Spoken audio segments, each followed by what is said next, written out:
Your home for local sports is Sports Radio 1350 WOYK. Welcome to Sports Radio 1350's High School Football Game of the Week, presented by WellSpan Sports Medicine, the official healthcare and sports medicine provider of the York Revolution. Henry has it, turns the corner, he's inside the 5, he's at the goal line, he's into the end zone. Andrew Henry, 7-yard touchdown run, would not be denied. High school football plays here on Sports Radio 1350 WOYK. First in York, first in sports, and bringing you the best of the York Adams League every Friday night. Campbell to throw, fires it, he has Terry Canes. Canes is into the backfield at the 20, tripped up at the 15, still going, is into the end zone. Now let's head out to the stadium. With the call of tonight's game, here's Ron Ruman. And good evening, welcome to West York Area High School on a beautiful late summer, early evening, looking out across the Great York Fair. Just getting started today, and we have a good one tonight. The Bulldogs of West York, fresh off a big win over Central, and the Wildcats of Dallastown off a big 3-touchdown win over Lancaster Catholic. Ron Ruman here with you again with my partner Gareth Hissong. And Gareth, this game's been a great rivalry over the years, and I think we're looking for a good game tonight against two teams that got off to great starts last week. Absolutely, two perennial powers, two perennial programs in this York County area, and really two coaches I really enjoy talking to and really watch. Really like how they break down their plays and how they make decisions throughout the game. Really fun coaches to watch. Yep, and we have the natural grass here at West York. It looks to be in great shape. We got a downpour just as you and I got here at 5 o'clock. It poured down for about 10 minutes, but then it stopped. So it's I think you were down in the field in pretty good shape. Yeah, the field's good, a little slick, but you know, with your cleats on, it'll be fine. The only problem tonight is a little humid. You might see a little bit of cramping, but tell you what, it cooled off quite a bit from the 91 degrees it was when we pulled up. It did, although it is still humid, and that's something we'll need to talk about as the game goes on from both sides. West York, not as many bodies perhaps, although there is some rotation there, but Dallastown, a bigger team across the line, could affect the little guys having to deal with that, but sometimes the bigger guys have more problems with the humidity. That's right, and Dallastown's a kind of squad. Both teams really like to get the run going, but Dallastown, they got some road graders up front, and they're going to really try to pound the ball tonight and see if that defense for West York can hang in there and not get tired out. All right, this is the Flying Feet pregame show as we get ready for West York and Dallastown tonight. Week 2 of the 2014 high school football season, number 14 for us here on Sports Radio 1350. We are on WOYK1350.com and GameTimePA.com. Take a break, come back. Gareth talks with the head coaches on our Media One coaches interviews. After this, you're listening to the high school football game of the week presented by WellSpan Sports Medicine on WOYK1350.com and GameTimePA.com.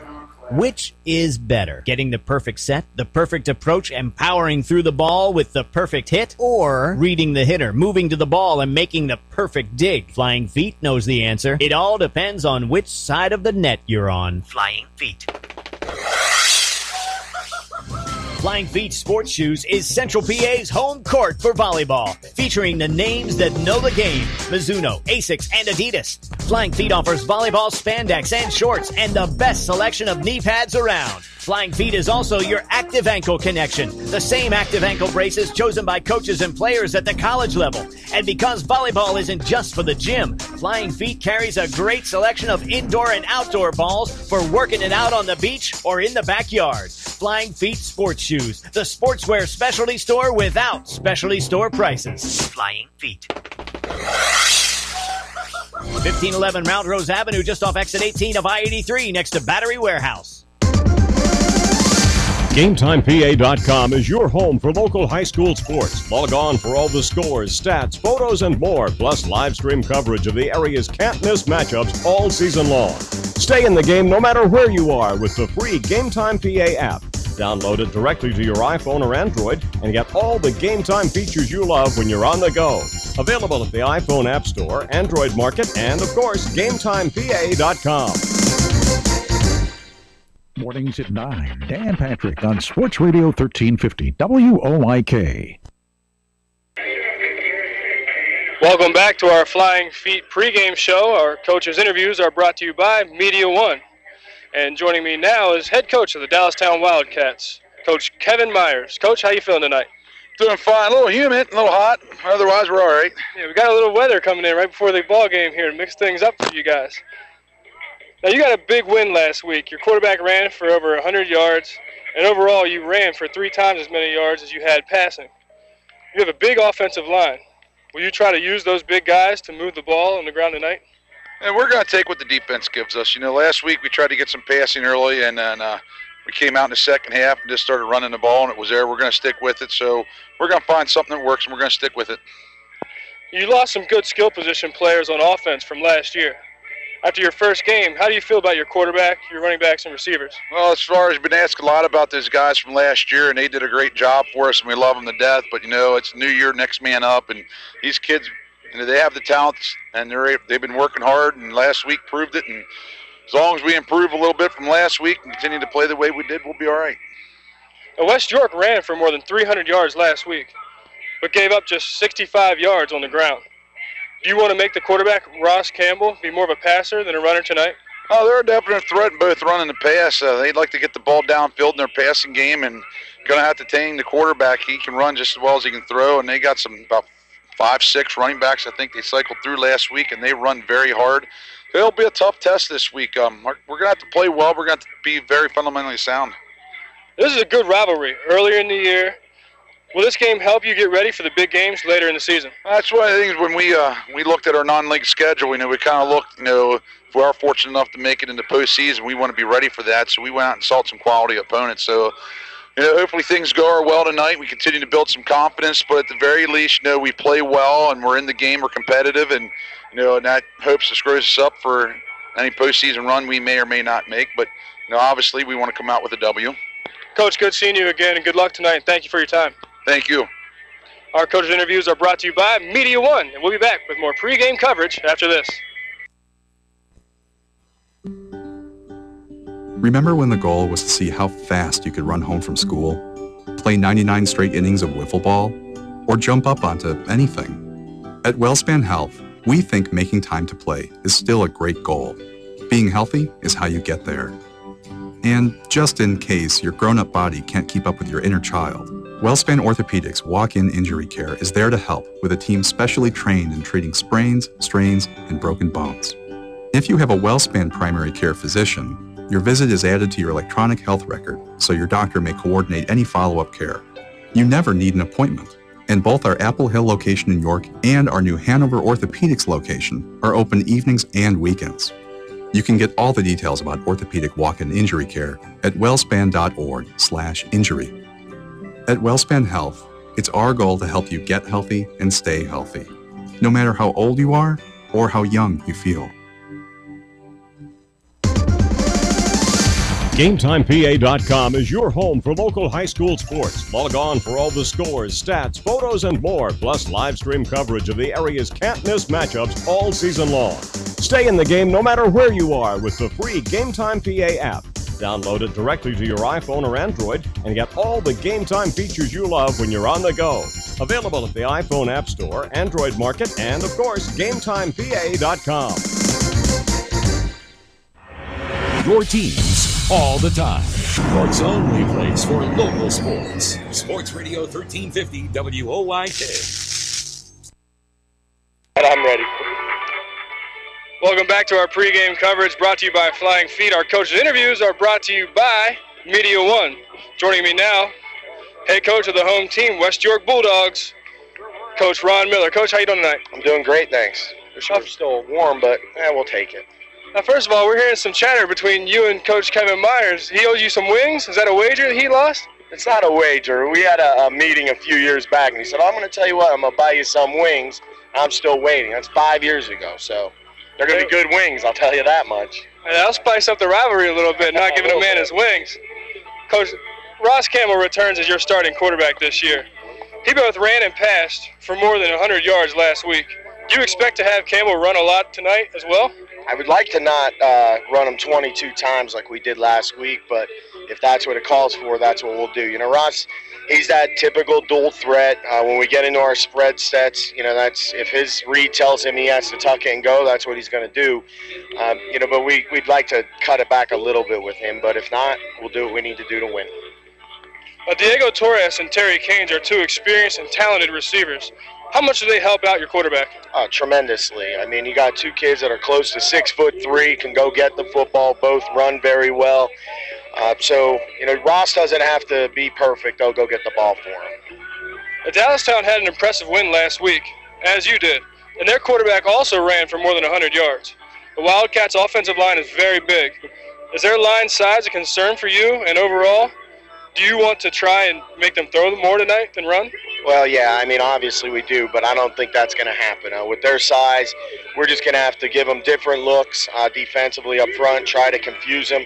Hopefully, when we have the ball, we can get moving pretty quickly, try to tire them out. But, you know, to me, it's like going back to Sugar Ray Leonard and a Roberto Duran. You know, it's that type of deal. We're more of the speed, I would think, finesse team, and we're just going to have to stick and move, and we understand what's coming at us. So it's going to be a tremendous challenge. You have an experienced team this year. How important is that, especially early in the season? You get a game or two of mine last year, and you saw what inexperience does. It's really important, and you can make adjustments on the fly. Central threw a defense at us last week that we weren't prepared for. Last year, that would have made us tank. It would have been a real problem. This year, it was no problem. We went over, made an adjustment or two, and we were able to get going. Coach, good to be back here at West York, and good to see you again. Good luck, and thank you for your time. Thanks so much. Appreciate it. Coach interviews are brought to you by Media One, and we'll be back for more pregame coverage after this. Hunters Hill Orthodontics is a longtime staple in the orthodontic care community. They have offices in York and Dillsburg, and their practice's top priority is to provide you with the highest quality orthodontic care in a friendly, comfortable environment. Call our York office at 767-6694 to make your appointment, or in Dillsburg, call 502-1186. We've got your smile at Hunters Hill Orthodontics. Visit our new location at 1399 South Queen Street, opening in mid-August. If you are one of the many people who have a 401k or IRA or other form of retirement savings, this info could be very valuable. The number one fear of most retired people is running out of money. Hi, my name is Tom Dasher, president of Tom Dasher Investment Services. Most of you have accumulated a pretty handsome lump sum of money by retirement, but now what? How much can I take each month or year, and how long will it last? With historic low yields and the high volatility in the stock market, where should I put my money? Well, there are ways to keep control of your lump sum and have a guaranteed income stream for life. So if you're uncertain or uncomfortable about your current retirement vehicle and what it will do for you, call me and I will show you how to have your own self-directed pension plan with a guaranteed income for life. Call me at 717-246-3879 or 487-2096. My website is tomdasherinvestmentservices.com. Get ready for winter now and save big on your heating oil or propane costs. Call today to schedule your first fill, and don't forget to ask our energy advisors about the right money-saving plan or budget to fit your lifestyle. Lock in your rate and protect your price all winter. Our price-protected customers save an average of $325 per year. Visit ShipleyEnergy.com or call 855-4SHIPLEY to schedule your next heating oil or propane delivery. Shipley Energy, energy for life. There's only one place for local high school sports. Sports Radio 1350.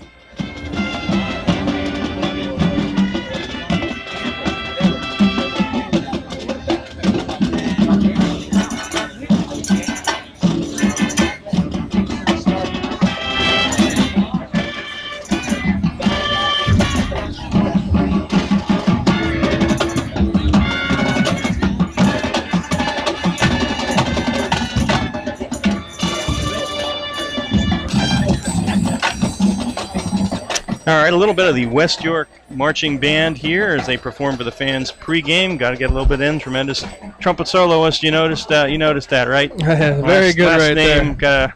Gonna be a hindrance to her, but she's doing fine anyways. I got to give a shout out to my daughter Allie, great junior trumpet player here, and doing a fine job. As we always like to point out, the bands they work. Is that musical talent run? Is that in the bloodline? Yeah. Well, no, not nearly to that extent. A little bit, but she's doing great. So, anyway, here on the high school football game of the week, presented by WellSpan Sports Medicine, Dallastown at West York tonight, and it's our Hunters Hill Ortho Look Around the League. Ron Room and Gareth Hissong with you. Let's get started here with Cumberland Valley at Central. The Panthers coming off their licking by West York last week. All they got to do is play the defending district champs. That's not too tall of an order. Yeah, not too big of a deal right there. Cumberland Valley had a tough game last week against Spring Grove, but they had 3 turnovers. If they can limit those mistakes, I think they'll do fine against Central York tonight, who seems to have a down year.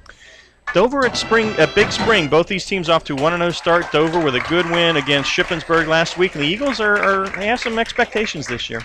Yeah, Dover's walloped Shippensburg last week, who's not a bad ball club. And the ground's going to shake in this contest. The way Dover runs the ball, and Big Spring's got a running back, Tristan Robb, who rushed for 216 yards last week. So whoever can rack up those yards on the ground will win this contest. McCaskey and William Penn, both teams 0-1. William Penn losing last week by a point to Reading in a game in which they missed 3 extra points. That's got to sting. Yeah, here's your keys in this game. 2 names, James Way III and Bryce-Sean Sweeney. Those are the quarterback and running back respectively for the Bearcats. If they make some big plays and put points up on the boards, J.P. McCaskey's going to be in trouble. Mechanicsburg at Spring Grove, both teams 0-1. The Rockets of Spring Grove gave Cumberland Valley all they wanted, though, before losing by 4 points last week. You know the Rockets are going to want to get this one at home to avoid that 0-2 start. Well, they're going to have another really big performance and get some more turnovers in this ball game because Mechanicsburg's got a quarterback, threw for over 2,000 yards, in Tyler Schubert. He can play some good ball. If Spring Grove's going to win, they're going to stop him tonight. New Oxford at Gettysburg. Gettysburg joining the York Adams League last week with a great 44-41 win against one of their longtime rivals, Southwestern, and they look to go 2-0 against Division I York Adams teams tonight as they host New Oxford. Yeah, and I think they'll be successful at going 2-0. They got a new stadium they're playing in tonight, so they're going to have a lot of pride wanting to protect that in the first game in the new stadium. And New Oxford had some trouble lining up last week, looked disorganized, and that's a poor sign for a team, even early in the season. Northeastern at Suburban. We had Northeastern, their exciting win over York Catholic last week at home on the road against Suburban, which got waxed pretty good by Redland last week. Yeah, York Suburban, they're going to have to get more yards on the ground and get established in the running game. They only had 30 yards on 20 attempts last week, and that's not going to win a ball game against a very good Northeastern squad that we saw last week. And for Northeastern, they need to play 4 quarters and not let a team sneak back in like they allowed York Catholic last week. Red Lion at Manheim Township. The Lions' good win against Hershey. Manheim Township, tough overtime loss to Central Dauphin. Now, Red Lion, they played okay last week, but they got going a little late. Second half, they started to turn things up. They're going to win this ball game against Manheim Township. They're going to have to get going early in the first quarter and play 4 full quarters. Southwestern coming off that loss to Gettysburg at Cedar Cliff. Both these teams 0-1. Cedar Cliff across the pond playing Penn Manor in Ireland last week. Yeah, as long as Cedar Cliff can shake off that jet lag, they should be okay. Southwestern played a tough game against Gettysburg last week, but I think if Cedar Cliff comes out and they're coming off, they got a chip on their shoulder. After going all that way out to Ireland to play and lose to Penn Manor, they're going to come back hungry for a win. And York Catholic at Susquehannock, both 0-1. Catholic, we had them a tough loss to Northeastern. Susquehannock put up 28 but gave up 48 to Northern. Yeah, I'd like to see York Catholic use their passing attack a little more in this game. They got some resources out there on the perimeter, some really good playmakers that they didn't utilize until late in the game last week as much as I would have liked to have seen. But Susquehanna, this could be a tough matchup. They can play some good ball. All right, that's our Hunters Hill Ortho look around the league on your high school football game of the week presented by WellSpan Sports Medicine on WOYK1350.com and GameTimePA.com. Come back with our starting lineups right after this. If you've ever been charged with a crime, you know it can be a frightening and stressful time. You have a right to legal representation, which is crucial to assisting you through this difficult time. Criminal charges often carry consequences beyond fines, and often charges such as a DUI can have an impact on your driver's license, employment, and automobile insurance. The law offices of Griffith, Strickler, Lerman, Salamis, and Calkins can help you in these matters. We have experienced attorneys who primarily focus on these areas and are prepared to represent your interests in a diligent and vigorous manner to achieve the best possible result for you and protect your rights under the U.S. Constitution. Our experience, skills, and candid advice will guide you through this process and help you obtain the best result under the particular circumstances of a case. Call us today at 757-7602 for a free consultation, or visit us at our website at gslsc.com. Griffith, Strickler, Lerman, Salamis, and Calkins, 110 South Northern Way, York, Pennsylvania. Attorneys licensed in Pennsylvania and Maryland. Broadway Transmission? I don't know how they do it. We've been in business for 60 years at the same location. I don't know how they do it. It's our long-term nationwide warranties. Oh, and don't forget our online appointment scheduling. I still don't know how they do it. They toted my van at no cost with my repair. It's our ATRA certified technicians. Don't forget the good-looking genius in the office. Come on, man. I know they help me with financing. Still, with my bad credit, I don't know how they do it. I did my research and felt comfortable that Broadway is a AAA approved specialty repair shop. I showed my AAA card and saved some hard-earned cash. I was happy to get a $100 rebate in the mail after the job was done. I sure don't know how they do it, but I do know they get it done, and they get it done right. Broadway Transmission. We'll get your shift together and back on the road fast. Check us out on the web at BroadwayTrans.com or stop in and see how it's done. Today it seems everybody is offering a discount on car insurance, but at what price? Reduced protection, impersonal service. At State Farm, you can earn discounts and still get full service and dependable protection from the world's largest car insurer. See me, Trish Hauser, 1865 Susquehanna Trail North, York, for the State Farm multiple line discount. With State Farm, you get an agent you can depend on and an insurance company you can trust. For the details on State Farm's multiple line discount, see me, Trish Hauser. Your county, your teams. Sports Radio 1350 WOYK. First in York, first in sports. Ron Ruhm and Gareth Pissong back with you at West York. Our game of the week brought to you by WellSpan Sports Medicine. Time now for our starting lineups brought to you by your local State Farm agent, Trish Hauser, the Dallastown Wildcats. Yeah, we'll get going with the visitors here on Dallastown Wildcats. At quarterback, number 18, he's a junior, Cade Gold. At tailback, Addison Fiona, who's a big-time playmaker. At fullback, Des Jones. At wideout, you have number 1, Jake Jansen. Wide receiver, number 2, Kwani Tarbett. The third wideout is number 8, Owen Ritter. At tackle, Justin Tyndall and Jordan Burns. Your guards, Trey Noy, Zaire Willis, who needs a light when he backs up. He's the size of a bus. And center, number 74, Noah Giese. He's a junior.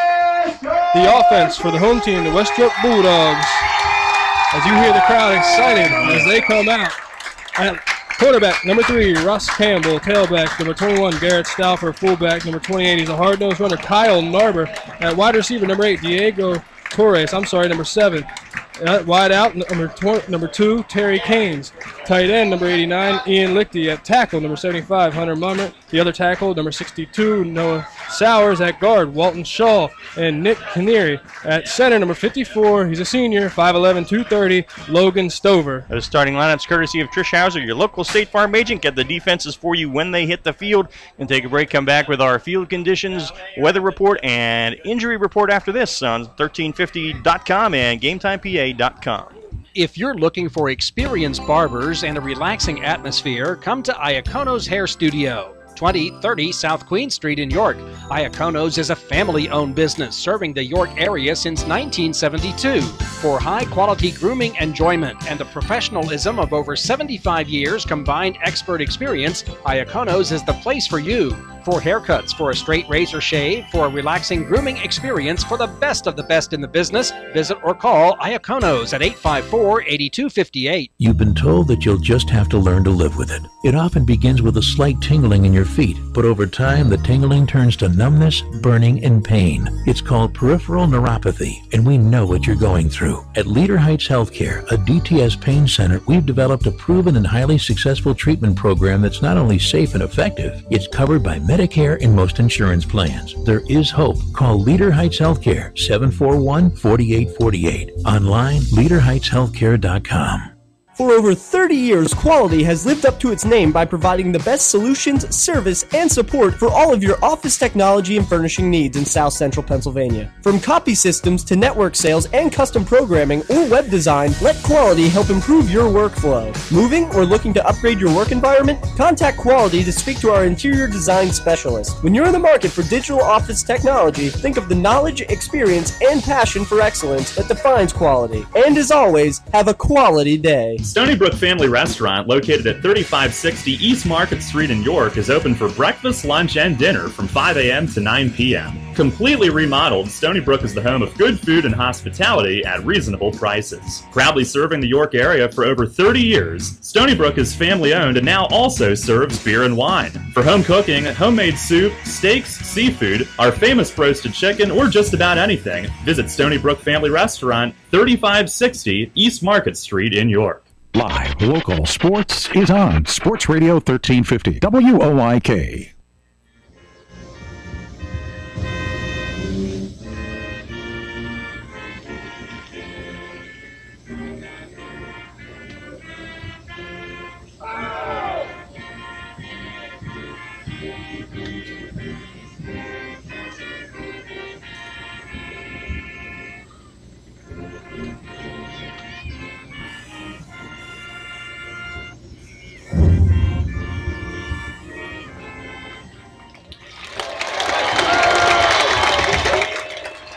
And our national anthem performed by the West York Area High School Marching Band. Time now for our keys to the game. Our weather and field conditions are brought to you by Iacono Hair Design. 77 degrees, a little humid. Field is in great shape. The rain didn't really do much to that. The injury report from Leader Heights Healthcare. We got one guy out for Dallastown tonight, I believe. That was one of their linebackers. Sean Roberts. Right, he's out tonight. And very quickly, your keys to the game. It's going to be the running game for both teams. And Dallastown, I know they're going to be able to establish a running game. And West York, I think they'll be pretty successful at getting the running game going, but they're going to have to adjust and go to the air as well if they're going to be successful in this ball game. And another key to the game is halftime adjustments. All right, our keys to the game tonight brought to you by Unique Physique. This is the high school football game of the week on WOYK1350.com and GameTimePA.com, presented by WellSpan Sports Medicine. Our Fast Signs opening kickoff is next. Every day, Fast Signs helps businesses like yours with their visual communications. We ask the right questions, recommend smart solutions, and help you build your business. Our knowledgeable consultants uncover your communication challenges and provide visible solutions. At Fast Signs, we're innovators, planners, and designers. We're more than fast, more than signs, and we're more than ready to help. Contact Fast Signs today. Visit our store next to Sam's Club in East York or visit us online at fastsigns.com. We are Penn State. Are you? Attention high school juniors and seniors, adult learners and veterans. Do you want to become a Penn State student? Don't miss the Penn State York event, October 19th from 9 a.m. to 2 p.m. Learn about the admission process, meet faculty and students, investigate financial aid options, and tour the York campus. Explore the major programs offered at Penn State York and our university-wide 2+2 program. Lunch will be provided. Call Shelley at 717-771-4040 or email mdradick@admissions.psu.edu. True Value Plus has a rather colorful question for you. Do you want the wall color you love to stay richer and truer longer? Yeah, we thought so. And if that's the case, True Value suggests insisting on super premium Aura interior paint by Benjamin Moore. Stop by True Value Plus in Shrewsbury and see for yourself why Aura sets the standard in excellence. Formulated with Benjamin Moore's proprietary color lock technology, Aura ensures that the color you love will stay as beautiful and vibrant as the day it was painted. And that matters, so you'll only change the color when you want to. Plus, Aura is scrub and fade resistant, provides superior surface protection, and comes in every color you can imagine. Aura by Benjamin Moore. No paint is more enduring. Benjamin Moore, for everything that matters. Behind every project is a True Value Plus in Shrewsbury. Join me, Steve Zabin, mornings at 6 on Sports Radio 1350 WOYK. And back with the Fast Signs opening kickoff. Ron Room and Gareth Hissong with you. Dallastown at West York, presented by WellSpan Sports Medicine. Matt Curran will hit it for Dallastown. The Wildcats won the toss, deferred to the second half. Jamal Anderson is deep for West York. And we are ready to roll here. A good crowd on hand, and we are underway with the Fast Signs opening kickoff. End over end. Anderson will let it go into the end zone, so on the touchback. And about 62 yards on that boot for Matt Curran. The Bulldogs will start 1st and 10 at their own 20.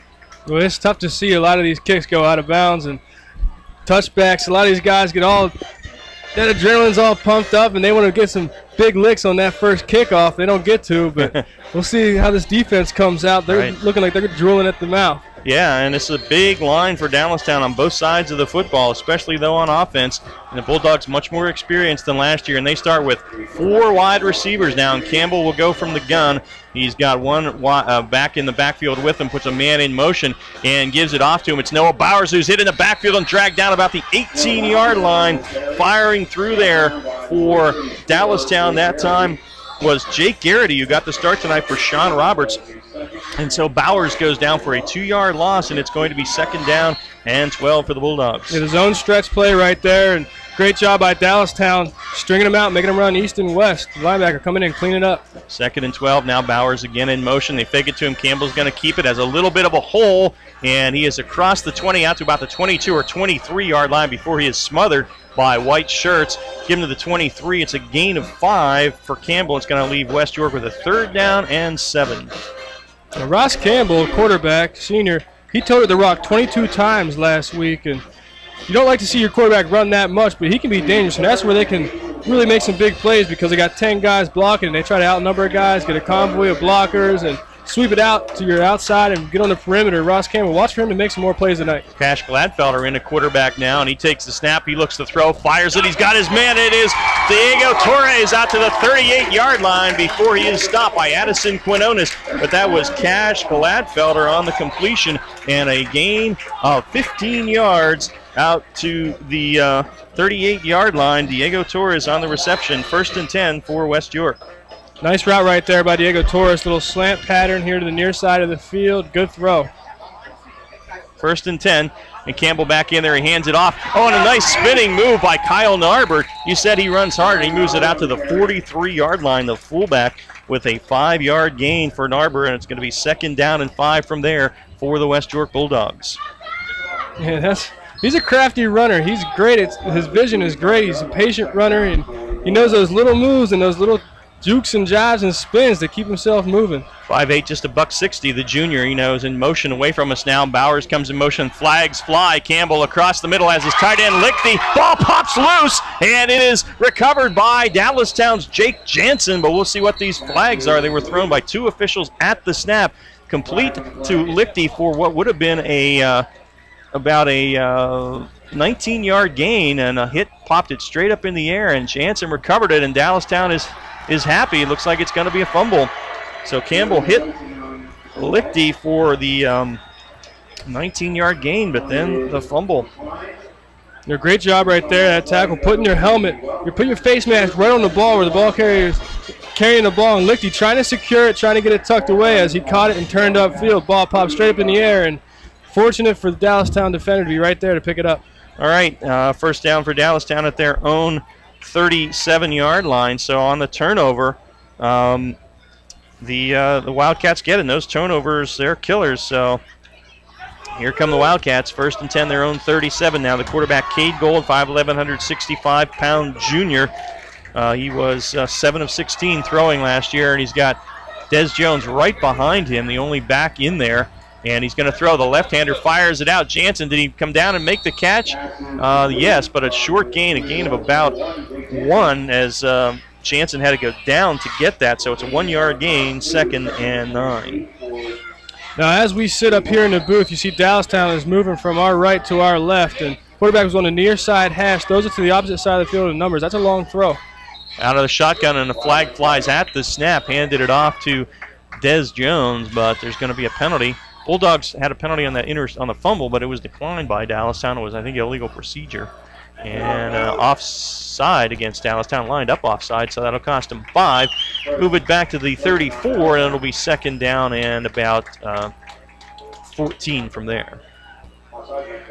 Talk about penalties, shooting yourself in the foot and being drive killers. We'll see if Dallastown can overcome that adversity right here on 2nd and long. Under center is Gold. Jones, the lone back, fakes it to him, and Gold keeps it. He's hit right at the line of scrimmage, leans forward for 1 yard, and that is it. Wrapping him up there is Nick Canary, the 5'11", 230-pound senior defensive end. It's a gain of 1. It's going to be 3rd down and 13 for the Wildcats. All day today I could hear it around the stadium. Everyone talking about the size of that Dallastown defensive and offensive front. But I'll tell you what, West York has some competitive size up front. Their defensive ends, 230 pounds, Nick Canary, and Mike Messersmith, 160 pounds. 160 pounds is the smallest you're going to see on the line tonight. Yeah. 2 defensive tackles, 215 and 275. On 3rd and 13, rolling to the left side is Gold, fires it, and it is almost picked off. Gavin Toomey went up in front of Jake Jansen, went off his fingertips, but it is incomplete, and that's going to bring up 4th down and a Finks Garage punt. 9:02 left here in a still scoreless first period. Great job right there by the Bulldog defense and stiffening up that back. And anytime you're in 3rd and long, 3rd and 12 situation, it's tough to get that 1st down. And right there, Cade Gold, very lucky that wasn't intercept. Jake Garrity to punt it now, and Brett Kinnaman is the lone deep back, low snap, but Garrity gets it off. Good high kick, and Kinnaman, I believe, called for the fair catch there. Dropped the football, and it is covered by Dallastown. Down there to get it for the Wildcats was John Middleton, hustling on the special team. So the Bulldogs' 2nd fumble here in the early going with 8:54 left in the first, and that is going to set Dallastown up at the Bulldog 15-yard line, 1st and 10. Yeah, that's about a 45-yard gain right there by the special teams punting unit. what a booming punt, and that's what you're going to see tonight. If there's any trouble because of that rain that came in early and the humid, thick air right now, that ball is going to be a little slippery, and really not too much rain to practice in that slippery conditions throughout the preseason and in that first game. So they're going to get used to that and adjust tonight. Wide receiver each way. Gold under center gives it Quinones. Hot hole on the right side. He's inside the 10, and Quinones moves the pile forward to about the 7 or 8 yard line before he is gang tackled down there. So it's going to be second down and about 3. Looks like the ball's around the 8 yard line for Quinones. Good run. Addison last week, 6 carries, 58 yards, and a couple of touchdowns.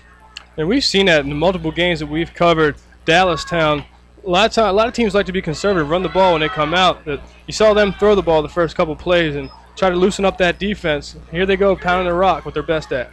And give it to Jones straight up the middle. Jones inside the 5. He's grabbed by Kinnaman and brought down, but not before he gets to about the 3 yard line. And that's going to be enough for a first down, first and goal for the Dallastown Wildcats, as they will mark this at about the 2 yard line. So a gain of 6 for Jones. First and goal for the Wildcats here. That big offensive line paying off down here near pay dirt. Yeah, that's right. Here they are at the 2 yard line, first and goal. They can just run a couple plays and punch it in. But another good thing about this Dallastown team, they can go to the air right here and be just as successful. Give it to Jones straight up the middle. Des Jones, and he is into the end zone. Des Jones tackled way late by Noah Townsley, but Des Jones with the 2 yard touchdown run up the middle. And Jones into the end zone with 7:54 left here in the first period. And the Wildcats take advantage of the turnover and go up 6-0.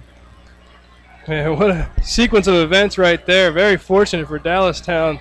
Capitalize on that mistake from the West York muff punt and able to get 6. Here we go for the PAT. Matt Curran on to attempt the PAT. He was kicking 35-yard field goals in the pregame, so he's got a pretty decent leg. We have the play clocks here in the end zones, which is nice as well. So Curran will line it up here for the PAT. Wildcats up early after the turnovers. Snap is there. The set is down. Curran's boot is up and through. 7:54 left in the first. Dallastown 7 and West York nothing. This timeout brought to you by Surefine Markets on the High School Football Game of the Week, presented by Wellspan Sports Medicine on WOYK1350.com and GameTimePA.com. When it's time for preventive maintenance on your vehicle, don't take it to just anyone. At Fink's Garage, you know you found a name you can trust. We're a Napa Auto Care Center located at the rear of 929 Linden Avenue in York, and the technicians we employ are trained professionals. We hope knowing that we're here to serve you gives you peace of mind. Call us at 854-5175 for an appointment. Remember, being broken down stinks. Let us fix your car at Fink's. Hi, this is Kevin Myers, head coach of the Dallastown Wildcats. You're listening to the High School Game of the Week presented by Wellspan Sports Medicine on Sports Radio 1350 WOYK. First in York, first in sports. Back at West York, Ron Room and Gareth Hissong with you. 7:54 left in the first, and Kevin Myers, a happy guy. The Wildcats up 7-0. Fast signs kickoff coming now from Matt Curran. And Gareth, Bulldogs 2 fumbles early on. They just got to settle down right now. Yeah, Dallastown right there went 3 and out. Able to capitalize on a muff punt. They went 3 plays, 15 yards. Cats with a 2-yard touchdown run from Des Jones. Our scoring recap courtesy of Yorktown Roofing and Siding, and here's our fast signs kickoff, and Jamal Anderson it goes over his head again into the end zone. So 2 touchbacks by Matt Curran, and the Bulldogs, who did get a couple of first downs, will begin again at their own 20. At their own 20. Yeah, almost got a couple first. They got 1 first down and then suffered that fumble right there where Ian Lichty had the first down, barring the penalty, which we don't know what happened there. Right. Because that was negated by the turnover. So the Dogs will come out, and Ross Campbell will be under center. He's got Kinnaman in the backfield now in front of Garrett Stauffer. Gives it to Stauffer, the deep back, straight up the middle, and Stauffer fighting his way out to the 25-yard line. Kept the legs moving that time. And a tackle made by Garrity there. A gain of 5 for Garrett Stauffer. It'll be second down and 5. Yeah, West York's going to have some tough sledding. Good job right there getting 5 yards. Here we go with another handoff. And this time it is Stauffer spun down in the backfield at the 22-yard line. Excellent penetration by Damani Weaver, the 6'3", 200-pound senior defensive end that time. And he drops Stauffer for the 3-yard loss, so it's going to be 3rd and 8 for the Bulldogs at their own 22. Obvious passing down right here, but like I said, tough sledding for West York all night. They're going to have to earn every yard they get on the ground. Look for them to mix it up a little more with the pass. Center Logan Stover over the football now. Out of the gun will go Campbell with 3 wide receivers to the top of the formation, 1 to the near side. Campbell to throw, running to his left now, and still looking to throw. Fires it. Ball was tipped. And it goes incomplete. Was tipped by the defensive end that time. So on the incomplete pass, that's going to bring up a 4th down and 8 for the Bulldogs and a Fink's Garage punt.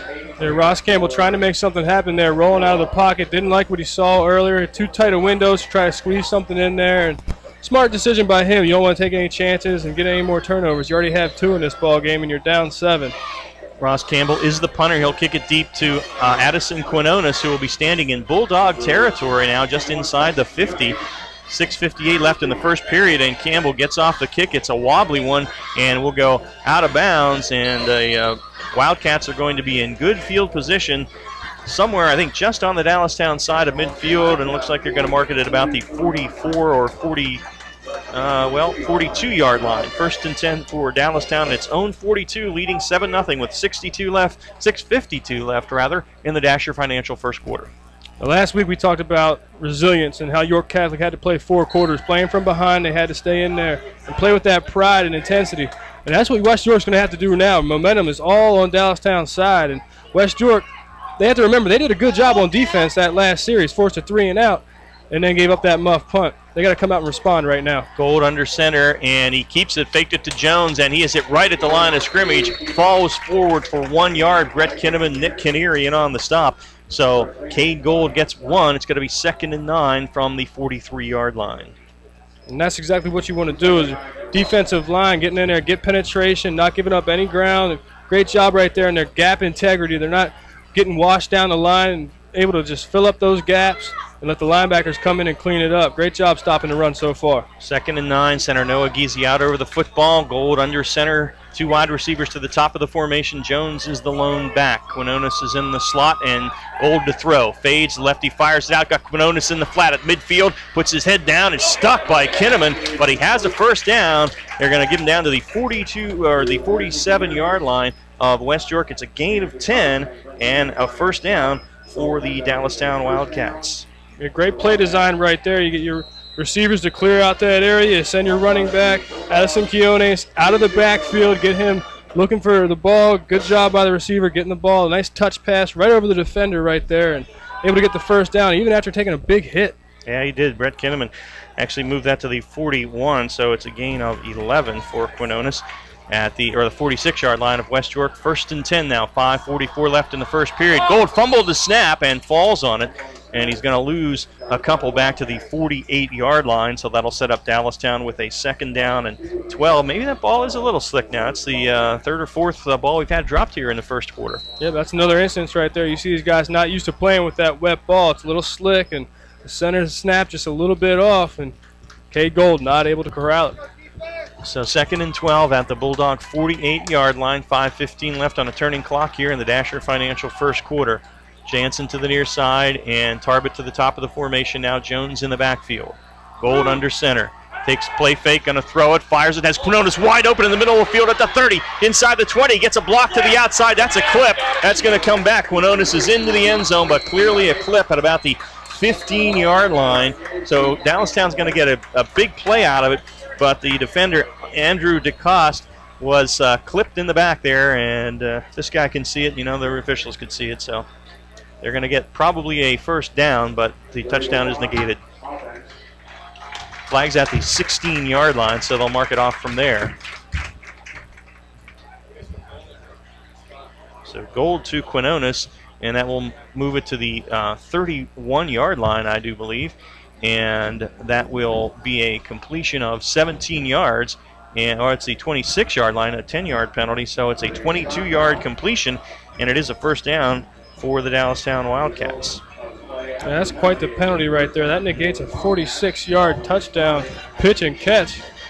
I'm telling you, this guy, we saw him last year. He's a playmaker. Quinones, he's trouble coming out of the backfield. He was wide open. There was literally nobody within about 12, 15 yards of him. Gold under center now. Fades to throw again and swings it out to Quinones in the flat at the 20. Breaks a tackle there and still going, and is brought down inside the 15 at about the 14-yard line. But that's going to be a gain of 12 more as Noah Townsley, the senior linebacker, on the hit, but gain of 12 for the Wildcats as they move it to the 14. Well, Ron Miller said they'd like to make him throw, but he didn't know if they could. I think Dallastown's obliging him here because they are working the passing game. Yeah, watch what you wish for. Yeah. Talking to Coach Kevin Myers, he said, we'll take what the defense gives us. Well, Gold is 4 of 5 for 46 yards here in the first period. Dallastown already up 7-0, driving for more. Deep handoff now in the backfield, and he is going to lose big time is Damani Weaver, whom they did not give us as a running back, but he is there, and he was hit in the backfield by 3 or 4 blue shirts, and they drop him back to the 16, a loss of 2. So it's going to be 2nd down and 12 from there for the Dallastown Wildcats. Great support by this defense, just swarming to the ball right there. Great pursuit. You see all those shirts coming in, cleaning up those plays, forcing Dallastown for a negative play. 2nd and 12 now at the Bulldogs' 16-yard line. Wildcats up 7-zip, 3:40 left here in the Dasher Financial first. 2 wide receivers to the near side. Gold rolling that way, the lefty to throw. Fires toward the end zone, and in between his receivers that time down there, he had Sean Middleton as well as Jordan Green, but in between both of them, so it's incomplete. It's going to be 3rd down and 12 now at the 16-yard line.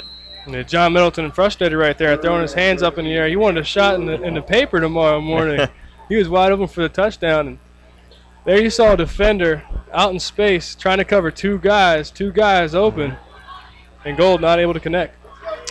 Tarbett to the top of the formation, and Jansen to the near side now. Backs in the eye behind Gold, who is under center on 3rd and 12.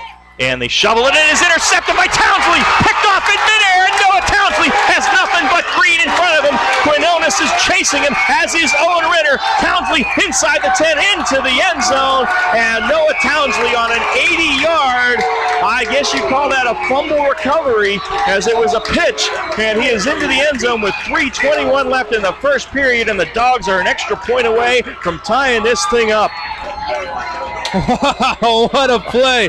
Getting into the backfield and taking it as the quarterback pitches it to the running back, able to get up there and up the field with such speed to intercept the pitch and a run back for a score.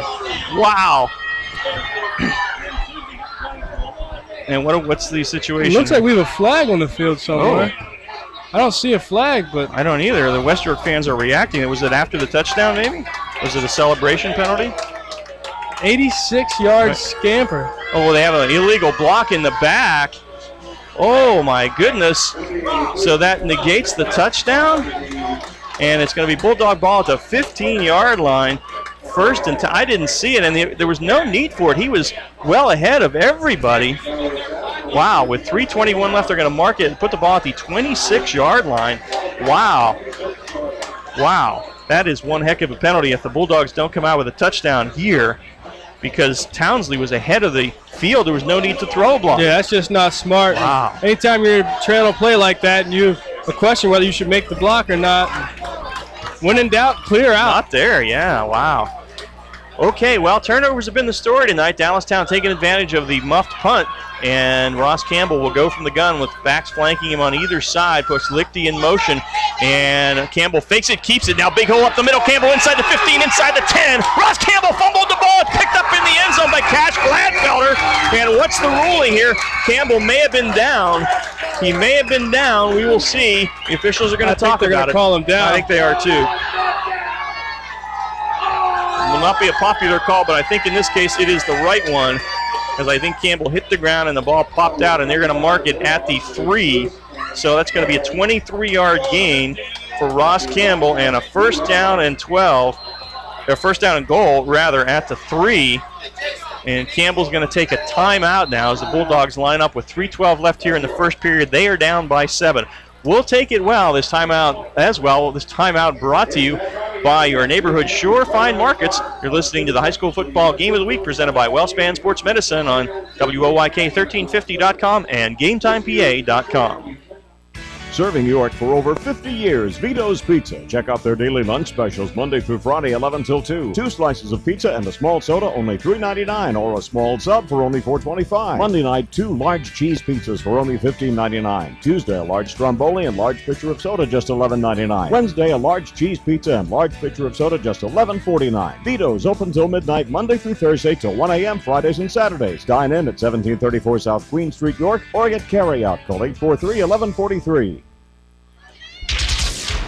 Join me, Steve Zabin, mornings at 6 on Sports Radio 1350 WOYK. Ron Room and Gareth Hissong back at West York. 3:12 left in the first. Dallastown 7, West York nothing. Bulldogs first and goal at the Wildcat 3-yard line, though. Ross Campbell under center. Backs in the I behind him. It's Narber in front of Stauffer. Lone wide receiver is Torres, and straight ahead is Campbell. He is turned back short of the goal line. Going to mark this at about the 1. As the middle of the line held Quinones there, and big Justin Tyndall, 6'3", 260-pound defensive tackle, second and goal from the 1. A lot of big physical football players in this game. Everything's going to be earned, even down here in 3-yard line. Campbell hands it off to Stauffer. Stauffer is into the end zone, I believe. No signal yet. Yes, now. Garrett Stauffer with the 1-yard touchdown run. Bit of a delayed signal, but Stauffer is into the end zone, and now the Bulldogs are 1 extra point away from tying this thing up with 2:48 left in the Dasher Financial first quarter. Yeah, talking with West York head coach Ron Miller before the game, he said this is going to be like a boxing match, stick and move, and so far it's been a very, very good bout to watch. Brett Strickler's extra point out of the hold of Cash. Gladfelder is up and good.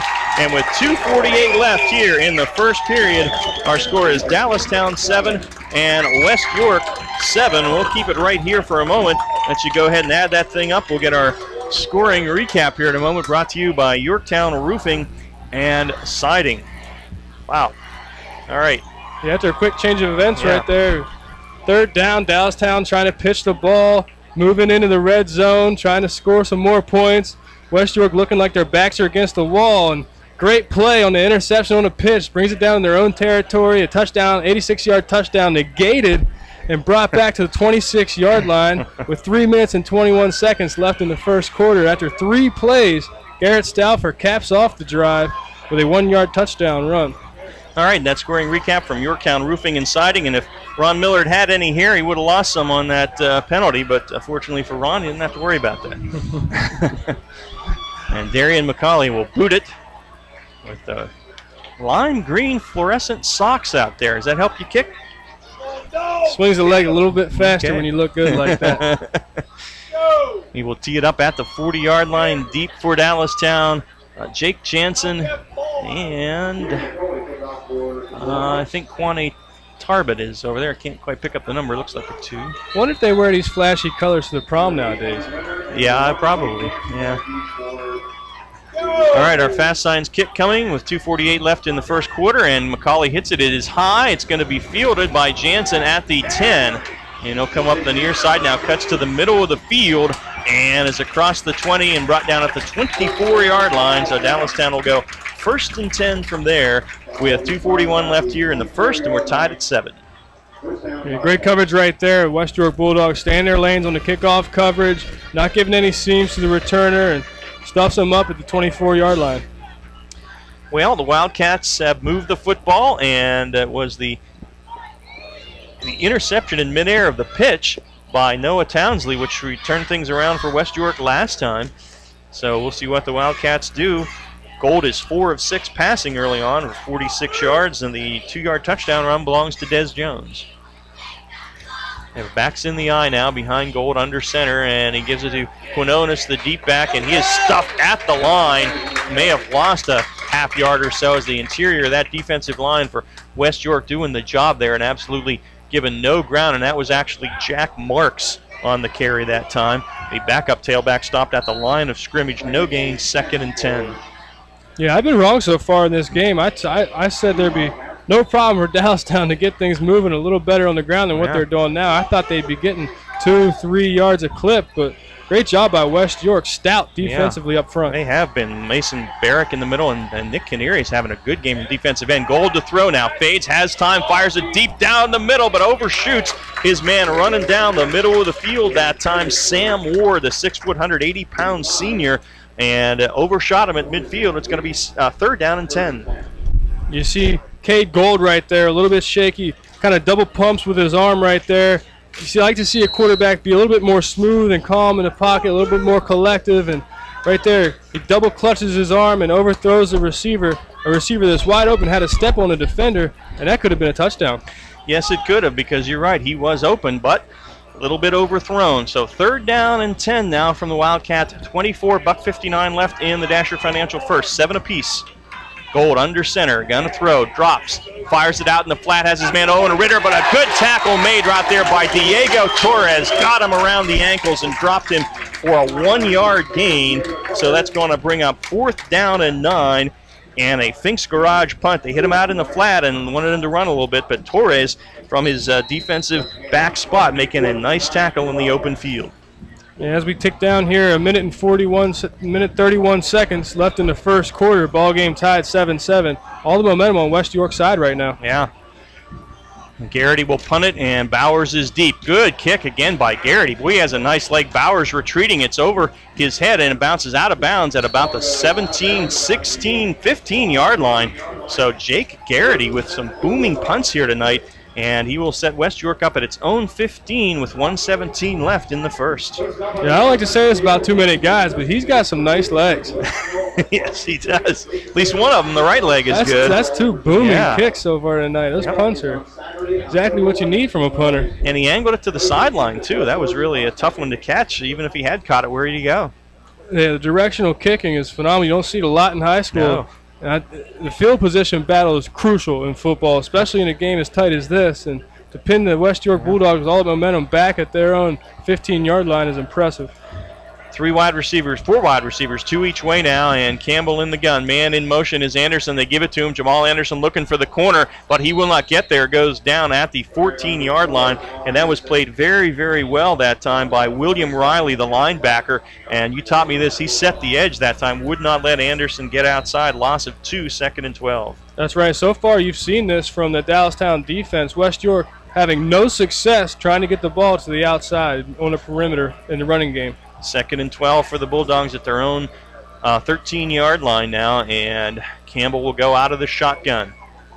Yeah, fakes it to Bowers, looking to throw, fires it across the middle to Torres. Almost made a diving catch, but unable to bring it in at the 25-yard line as Jansen had the coverage, but would have been a completion and near a 1st down, but Torres unable to grab it, so it's going to be 3rd down and about 11 or 12 now. Ball just inside the Bulldog 14. Yeah, it was a hot pass to handle right there. Torres on the slant pattern again earlier. We saw him catch a 1st down like that, but that was from the backup Cash Dollar. Campbell again in the gun now, puts Narber in motion, and Campbell to throw. In the pocket, fires it out there, and that is going to be interfered. No call, as Terry Canes made the cut inside. He was hit by Riley, but I guess Riley had the inside position, and they're saying he had a right to move for the ball, and so he cut Canes off. There was contact, but no flag, and that's an incomplete pass. It'll be 4th down and 11 and a Fink's Garage punt. Yeah, good no call right there. He had position, made a good jump on the ball, was attacking only the ball, and the receiver kind of got in the way right there, and fortunate for West York, that wasn't intercepted. Yeah. So Ross Campbell to punt it now, and Quinones is deep. Campbell gets it off end over end. This one a little better. Hits at the 48 of Dallastown and takes a sideways bounce and is down by Torres at the 48. So with 27 seconds left in the first, Dallastown will take over again in good field position at its own 48-yard line.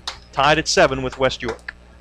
And you said it right there, Dallastown taking over in good field position. That's that field position battle I mentioned earlier. You see this, get forced to 3 and out. Dallastown has to punt. They pin West York down at their 15-yard line. Field goal post shadows over their backs. They go 3 and out, get a punt, and here's Dallastown starting at midfield. Yep, marked at the 49 actually, so the Wildcats will take it over there. As Cade Gold will come out in the shotgun this time, has Ritter and Jansen to the top, and McMillan and another receiver back here hands it off to the only running back, and that is Quinones, I believe, and he is snuffed at the point of attack. It's Des Jones, rather, And Noah Townsley on the hit for West York that time, joined by Mike Messersmith. No gain, actually loss of a yard. It's going to be 2nd down and 11. I'm talking about a battle up front. The guard for Dallastown, number 73, Zaire Willis, 6'5", 340-pound senior, going up against a tackle for West York, number 55, Logan Louch, 6 foot 275 in there, making plays. All right, that's the end of the first quarter. It has been an exciting one. Dallastown 7, West York 7. Our timeout brought to you by your neighborhood Sure Fine Markets. The Broadway Trans second quarter comes your way next. You're listening to the High School Football Game of the Week presented by Wellspan Sports Medicine on WOYK1350.com and GameTimePA.com. Yorktown Roofing and Siding, locally owned and operated since 1992. The premier building materials distributor in Central PA. Distributors of roofing and siding, windows and doors, decking and railing, seamless gutter and gutter guard, and cabinets and vanities. Both wholesale and retail. Located at 261 Northeast Street in York. Online at YorktownRoofingandSiding.com or call 845-9447 or toll free at 1-800-457-3943. Your counties, your teams. Sports Radio 1350 WOYK. First in York, first in sports. Back at West York, Ron Room and Gareth Hissong with you, starting the Broadway Trans second quarter. West York, Dallastown tied at 7. Our GSLSC scoreboard update from around the league. DeLone up on Columbia 7-0 in the first. Dover and Big Spring scoreless in the second quarter. And McCaskey up over William Penn 7-0 in the second. Gettysburg 7, New Oxford nothing in the second. Suburban and Northeastern scoreless in the second. Manheim Township up on Red Line 14-0 in the first. Southwestern up on Cedar Cliff 7-0. And Biglerville over Waynesboro 14-0. Bermudian 7, Boiling Springs nothing. And that's our GSLSC scoreboard update as we start the second period here. We are knotted at 7, and Dallastown has a 2nd and 11 at its own 48. They go left to right now. Cade Gold under center. Jones in the backfield, Gold to throw. Fires it down the near sideline. A bunch of blue shirts there. A receiver fell down, and Mark's looking for a flag, but I think he just tripped. And anyway, he wasn't really close to it. Closest guy was West York's defender, Alan Stauffer. So it's now going to be 3rd down and 11, and Gold, who started out hot, he started out 4 of 5. He's now 4 of 8, or 5 of 8 in the game. Yeah, poor timing right there between the quarterback and wide receiver. You see the wide receivers not doing a good job of keeping space between each other. They try to get close. They try to run some of those rub routes, and right there, the two receivers ran into each other, messing up the timing of the play. And as you saw, the quarterback nowhere near his targets. So 3rd and 11 now. Wildcats at their own 48-yard line. Send 3 wide receivers to the near side. Lone back is Quinones, and a timeout taken by Dallastown now just underway here in the second quarter. We'll keep it here right now. Each team has taken a timeout now. So kind of tough to get a handle on this game right now. Gareth, what are your thoughts here? Anybody have the advantage? The scoreboard is tied, but who do you like so far better as far as how the game's going? Well, last week we saw a real clean game. Not many penalties. They were moving the ball on offense, but the scoring didn't reflect that on the scoreboard. And very clean game, which you don't really expect early in the season. The guys are still gelling together as a unit. Come out in this game, and it's been a lot more of a sloppy game, and yeah. Scoreboard doesn't show that. It looks like there's been a lot of offense tonight. Both teams with 7 points, and no movement on offense with these teams other than Dallastown moving the ball through the air. And right. This entire game has been, I guess, defined by the turnovers by both squads. 2 turnovers from West York and 1 from Dallastown. So 3rd and 11 for the Wildcats at their 48. 11:55 left in the second quarter here. Gold out of the shotgun. Will throw. Blitz comes. They have Quinones. A good call against the blitz on the left side, but he's tackled. Nice tackle in the open field by Noah Townsley. It's going to be a gain of about 6 down to the 45, but it's going to leave him a good 4 yards short of the first down, so it's going to be a 4th down here, and we'll see what they decide to do here. And I think they're going to punt. Garrity is in there, so it looks like we're going to have a Fink's Garage punt coming here, maybe just a little bit too far to go for it. I don't know, though. Gold's coming up here. They may go for it. 4th down and about 4. Ball at the Bulldog 45, and now Garrity is going to punt it. Okay. Bowers is deep for West York. Let's see how nice that leg is if he can get it up high and pin them deep in their own territory. Garrity, low snap on the ground. He's going to throw it. It's a fake. He fires it out here, and it is complete. It is complete out of bounds to John Middleton at the 32-yard line, so that is going to be a 13-yard completion to John Middleton and a first down. So Garrity does it with his arm and not the foot that time, and Dallastown on the fake punt moves the sticks. You got to pull everything out in these rivalry games. Yeah. You have a tough time getting the ball moving, and you're in 45-yard line in West York's territory. Why not go for it at this point? Your defense has done a great job at stopping West York's offense, so I like the call right there. Go ahead and go for it. Kevin Myers smiling after that conversion. All right, so they set up shop at the Bulldog 32 now, Gold under center with Jones in the backfield. Cole to throw. As time fires it out, looking out, and that time he threw it behind Jansen. He expected Jansen to break outside. Jansen went deep, and Juwan McMillan cut inside, and there was nobody out there where the ball ended up, so it's incomplete, 2nd and 10. And you're seeing some early season mistakes between the quarterback and the wideouts, not having the same timing, not on the same page. The receivers aren't where the quarterback expects them to be, and some mistakes. I think they'll work those wrinkles out, throughout the season as we go along, even throughout this game as we move on. But their short yardage games and short passes have been working very well so far for Dallastown. Center Noah Geezy over the football, 2nd and 10 at the West York 32. 7 apiece, Dallastown, West York, 10:55 left in the second. They hand it off to Ritter on a little inside handoff. He's got blockers as he cuts to the outside, but he is cut off and the ball is loose. The ball is out, and I believe West York has it. I do believe that Brett Kinnaman fell on it, and looked like that was going to be a big play, but we do have another turnover as they handed it off to the man in motion, Owen Ritter, and he did pick up about 2 yards, then fumbled the football, and Brett Kinnaman is on it, and the Bulldogs on another turnover. It was at our 4th turnover of this first half, and they shut off the Dallastown scoring threat, and the Dogs will take it at their 35-yard line. And that's what we mentioned. That so far this game has been defined by turnovers, and another one right there, a costly one for Dallastown after they got some momentum converting on a 4th and 8 situation. Able to keep the drive alive, and mistakes and turnovers, that'll crush you. Yes, it will. Cash Gladfelder is wide to the near side now as West York goes right to left. They have Torres at the top of the formation, and under center is Campbell. Backs in the eye behind him. Going to give it to the deep back Bowers, looking for running room to the near side, cuts it up, and gets out to the 37-yard line. A gain of 2, pretty well defensed by Dallastown. That time, Des Jones on the hit, so it'll be 2nd down and 8. Yeah, the defense by both these teams really speaks to the discipline from the coaches. These guys are always in the spot they need to be. They stay at home, and the only thing you've seen compromise in the defense is that running back coming out of the backfield from Dallastown. Out of the gun, and if they get to Bowers, Campbell going to keep it now, looking for running room, but it's not there, and he's going to lean forward for a yard or 2, but pretty well cut off that time by Damani Weaver in the defensive end spot here. They're going to give Ross Campbell out to the 38-yard line, so a gain of 1. It's going to be 3rd down and 7 for the West York Bulldogs. Also, Hayden Schimpf from his linebacker spot making a nice defensive play. Yeah, that discipline is crucial when you're playing against zone reads the way the West York runs. Gladfelder in a quarterback now. He has the stronger arm, fires it out, got his man Torres right at the sticks, and Diego makes the spin. Ball came out but late, and Torres is out to the 46-yard line. It's a gain of 7 and a first down as Gladfelder put that one on the money. And we have a player down for West York along the far side, or for Dallastown along the far sideline. I believe it is John Middleton.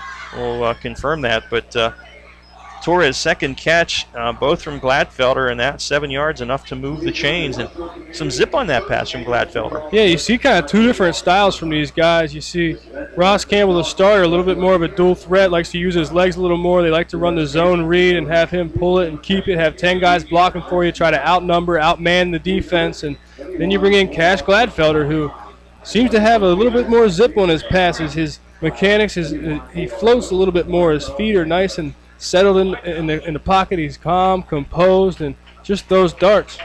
John Middleton was the man down. He's helped up by the trainers and walks off under his own power for Dallastown, so good to see that. Hopefully he'll be back in the game soon. 1st and 10 for West York at the Bulldog 46-yard line now. Still tied at 7 with 9:37 left in the Broadway Trans second quarter, and the Bulldogs go right to left in the second. You often see these quarterback controversies. I don't think there's a controversy here at West York, but it's nice to see a team being able to use 2 quarterbacks and be successful doing that. Gladfelder now splits out to the near side along with Torres. Backs in the eye behind Campbell on first down. Give it to the deep back Bowers. Tries to cut outside and is turned back inside. Now goes straight ahead across midfield and gets about 7 yards down to the Dallastown 46-yard line before he's finally brought down by Garrity. And also on the hit Nate Strong, but a good way to pick his way for 8 yards that time by Bowers.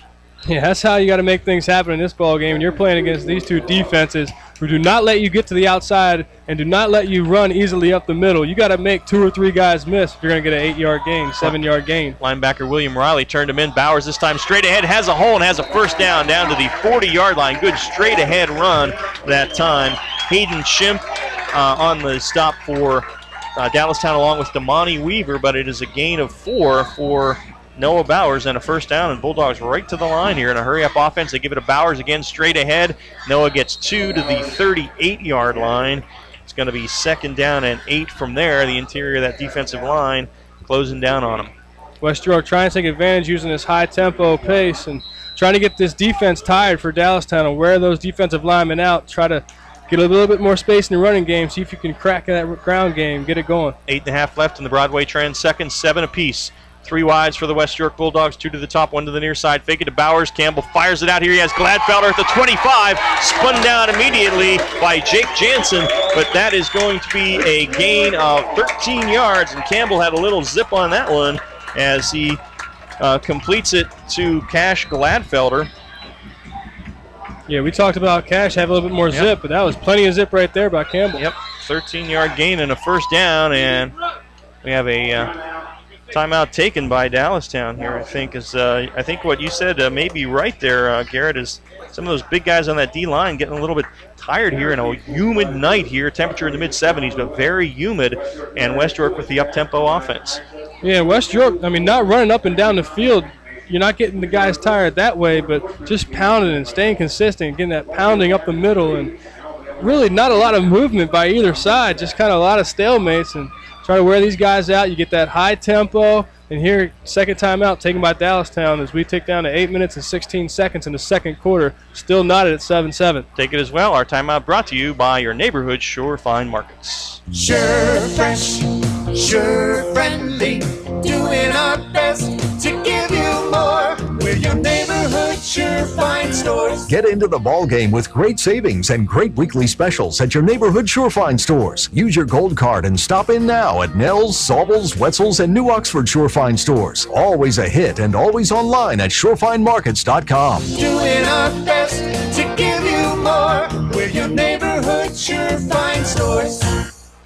Out of the timeout, Bowers. Of the West York Bulldogs. You're listening to High School Football Game of the Week presented by WellSpan Sports Medicine on Sports Radio 1350 WOIK. First in York, first in sports. Thank you, Ron. Gain of 2 by Bowers. Now 2nd down and about 7. Bowers again off the right side hole. Dances inside the 20 down to about the 15-yard line, close to a first down. We'll see if he got the spot. He marked him at the 16, so he's going to be a yard or so short. Yeah, so far, West York with a high tempo, taking 4 minutes and 8 plays in this drive. Campbell straight ahead, but boy, he was hit immediately by Justin Tyndall, that defensive tackle, 6'3", 260. And we'll see if Ross was able to move it forward. And I haven't seen an indication yet. They may... Yep, they did get a first down. All right, they gave him enough for it right at the 15-yard stripe, so they'll have to move the chains. They didn't really indicate that, but the public address announcer said it.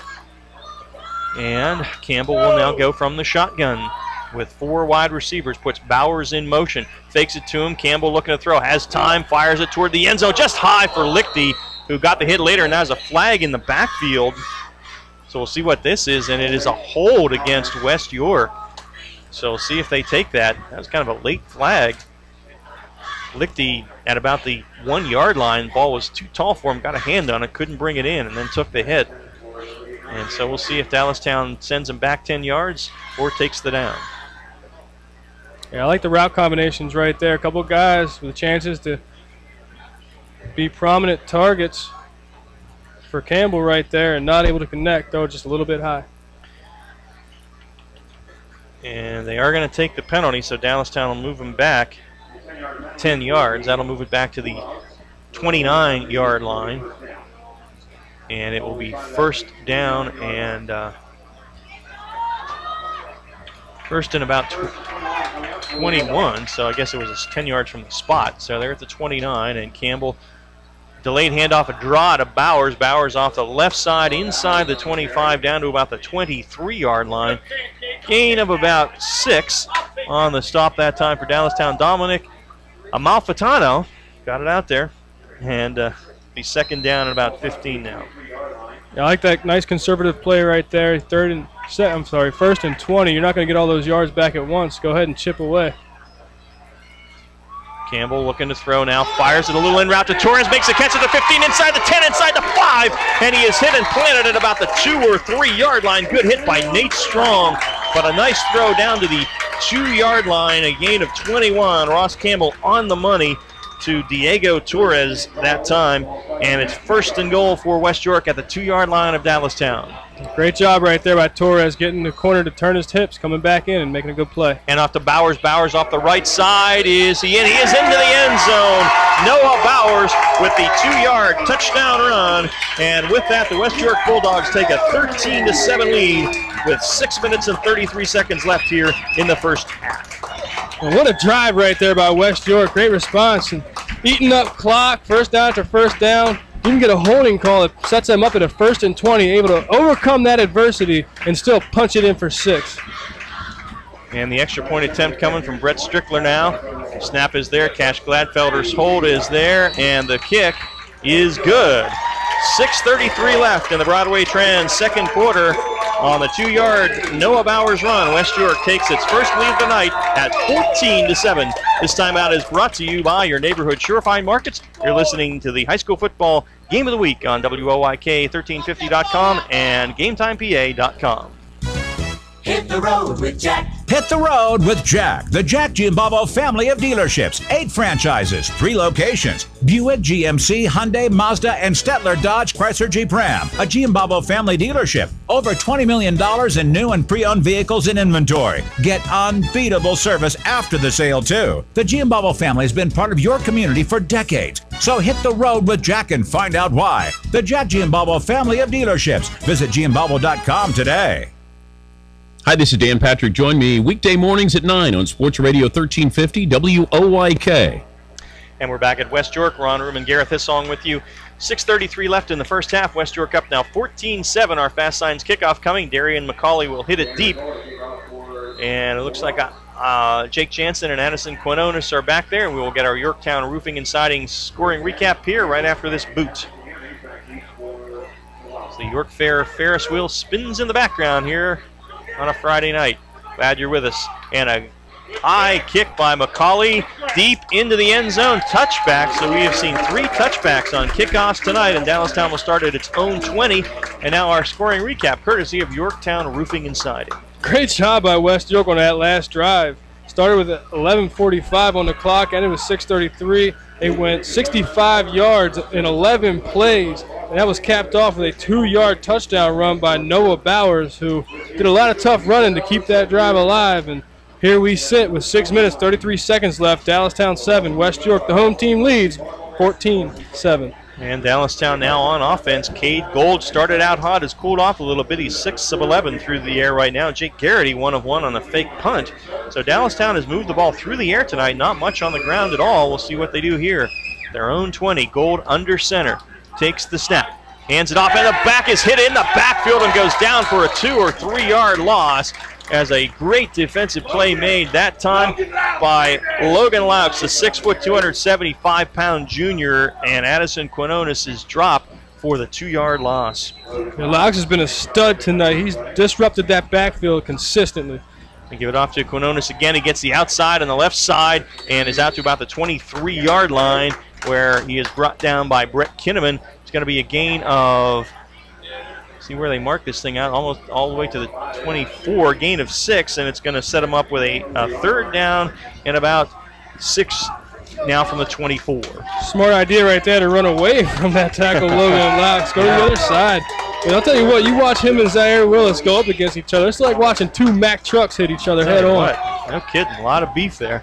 3rd down and 6 now. 2 wide receivers near side. Gold under center. Bulldogs bring the blitz, and Wildcats pick it up. Gold fires it on the out route, and diving for it is Ritter, but it's Jake Jansen, unable to bring it in at the 36. Laid out for that one in front of the defender, but could not bring it in near the sideline, and that will leave us with a 4th down and 6 and a Fink's Garage punt. Talked about the timing again between Cade Gold and his receivers, and right there, threw it at the right moment, just missed his target by just a little bit, and it's a game of inches. Yeah. Jake Garrity, who has the good leg, will boot it. Noah Bowers is deep, standing at his own 30. 5:29 left in the Broadway Trans second, and West York up 14-7. Good snap this time. Garrity gets it away, and a little bit of a lower kick, spins, hits at the 37, and takes a little bit of a Dallastown bounce down to the 31-yard line. So West York will start 1st and 10 from its own 31, leading now 14-7. So we'll see what the Bulldogs do, playing for the first time tonight with the lead. Yeah, 5:20 left in the second quarter here. West York will move from our from our right to our left in the blue jerseys, white helmets, looking like Penn State. Yeah. White pants. Dallastown in the white jerseys, blue pants with the gray matted helmet. Very good description. And West York will come out with Stauffer in front of Bowers in the backfield behind Ross Campbell under center. 2 wide receivers are to the near side, Gladfelder and Torres. On the snap to the deep back, Bowers. Bowers looking for something on the left side, now cuts it back up the middle, and Bowers keeps moving the pile forward out to the 26-yard line before he is finally wrestled down out there by William Riley, but a 6-yard gain out of really nothing by Noah Bowers. There's not a lot of room to run, but Bowers seems to be turning his legs, and what a powerful runner to keep going with guys on him, dragging guys for extra yards. Campbell goes from the gun on 2nd and 4. And faked it to Bowers, keeps a big hole. He's at the 40, the 45, midfield. Campbell cuts back inside and down to the Dallastown 40-yard line before they get him from behind. Jake Jansen pulls him down, but that is a nice gain of 13 and 23 yards for Ross Campbell. Nice fake that time to Bowers, and then Campbell moves it, and here are the Dogs at the line. Campbell under center, takes the snap, gives it to Bowers off the right side, and Noah gets about 2 to the 38-yard line. Riley again on the stop. Looked like there might have been movement on the left side of the line for West York, but no call.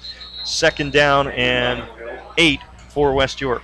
Yeah, that was close. I thought we were going to see a flag right there. And we got a player face down right now for Dallastown on the field as the training staff comes out to tend to him. Well, West York really trying to up-tempo it here, obviously thinking maybe the big guys for Dallastown going to be suffering with the heat, and I think it's worked. And while we have a moment, we'll get a GSLSC scoreboard update for you.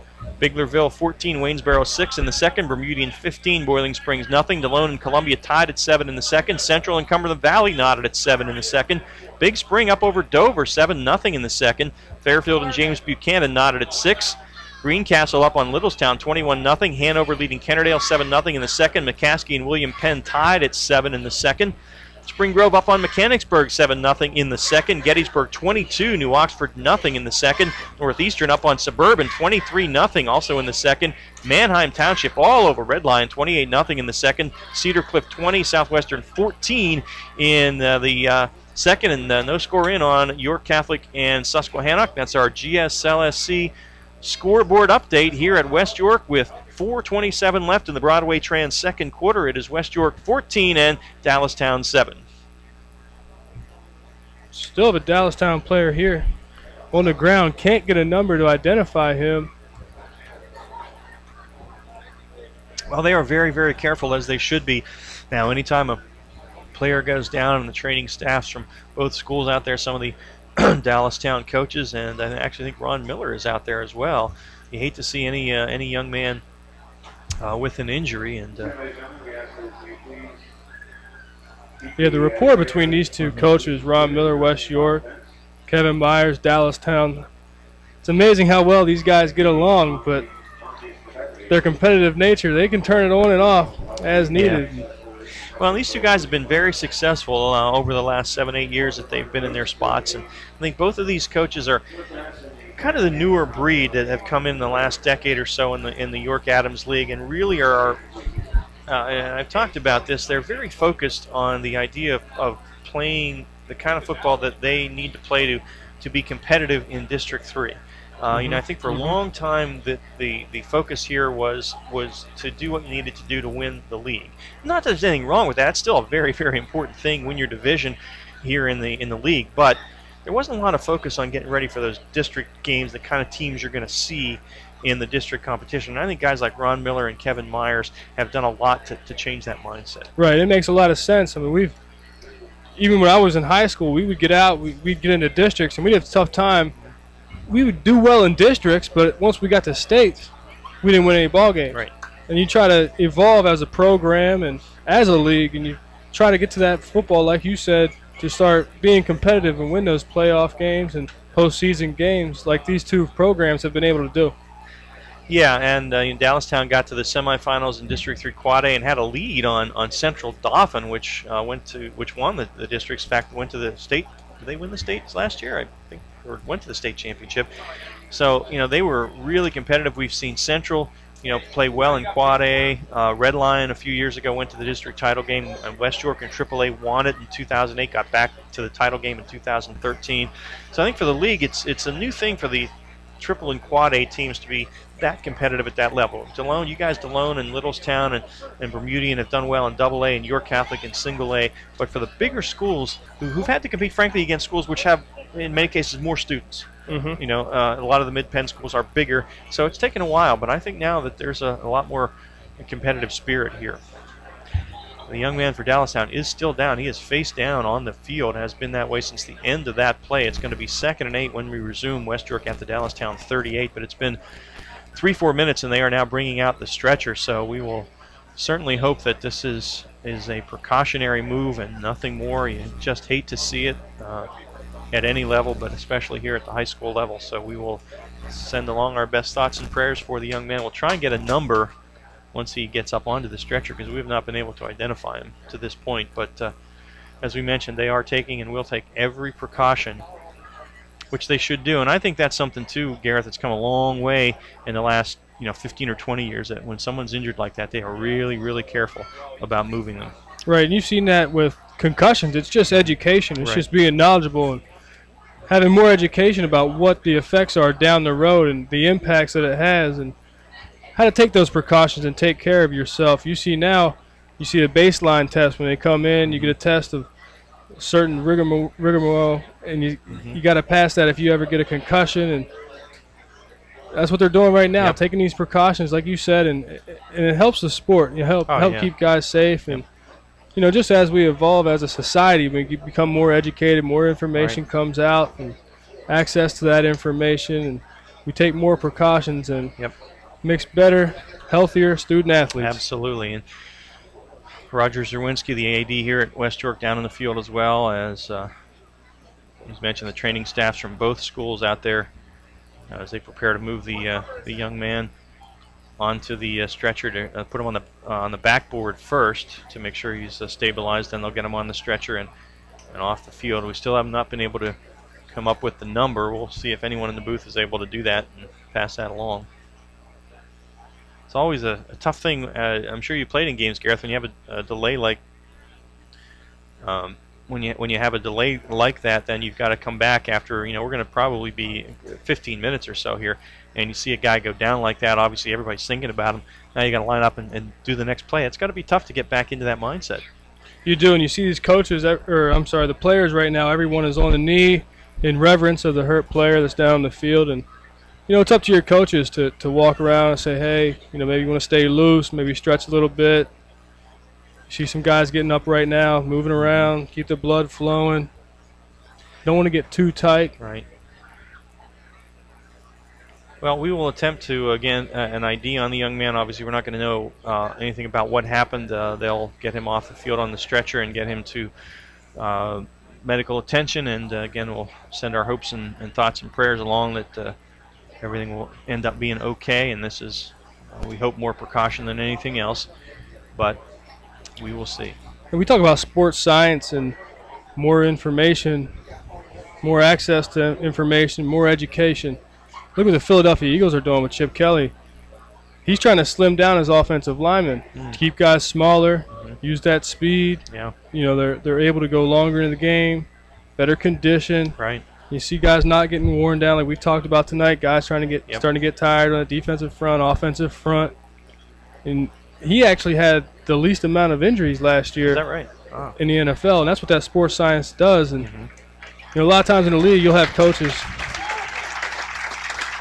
The young man is placed onto the stretcher now and gets a nice hand from the fans and stands on both sides here. As we mentioned, this is an intense rivalry, but obviously it's a high school sport, and no one wants to see any type of an injury. And obviously, this is somewhat of a more serious nature here because they took the precaution they should have to get the young man carefully placed onto the stretcher. So they will get him stabilized further, and then they will take him. Not sure where the ambulance is, down to the end zone to our right, so they will get him down there and off to medical attention. And again, as soon as we are able, we will identify who the young man is. He is placed securely on that on the stretchers, and they raise that a little bit. If you're on Game Time, I'm sure you're watching that, and we'll now get him off the field. And we will see. I believe it's number 34, Jake Garrity. All right, well. Who is playing in the stead of Sean Roberts, who's out this game, should be back next week.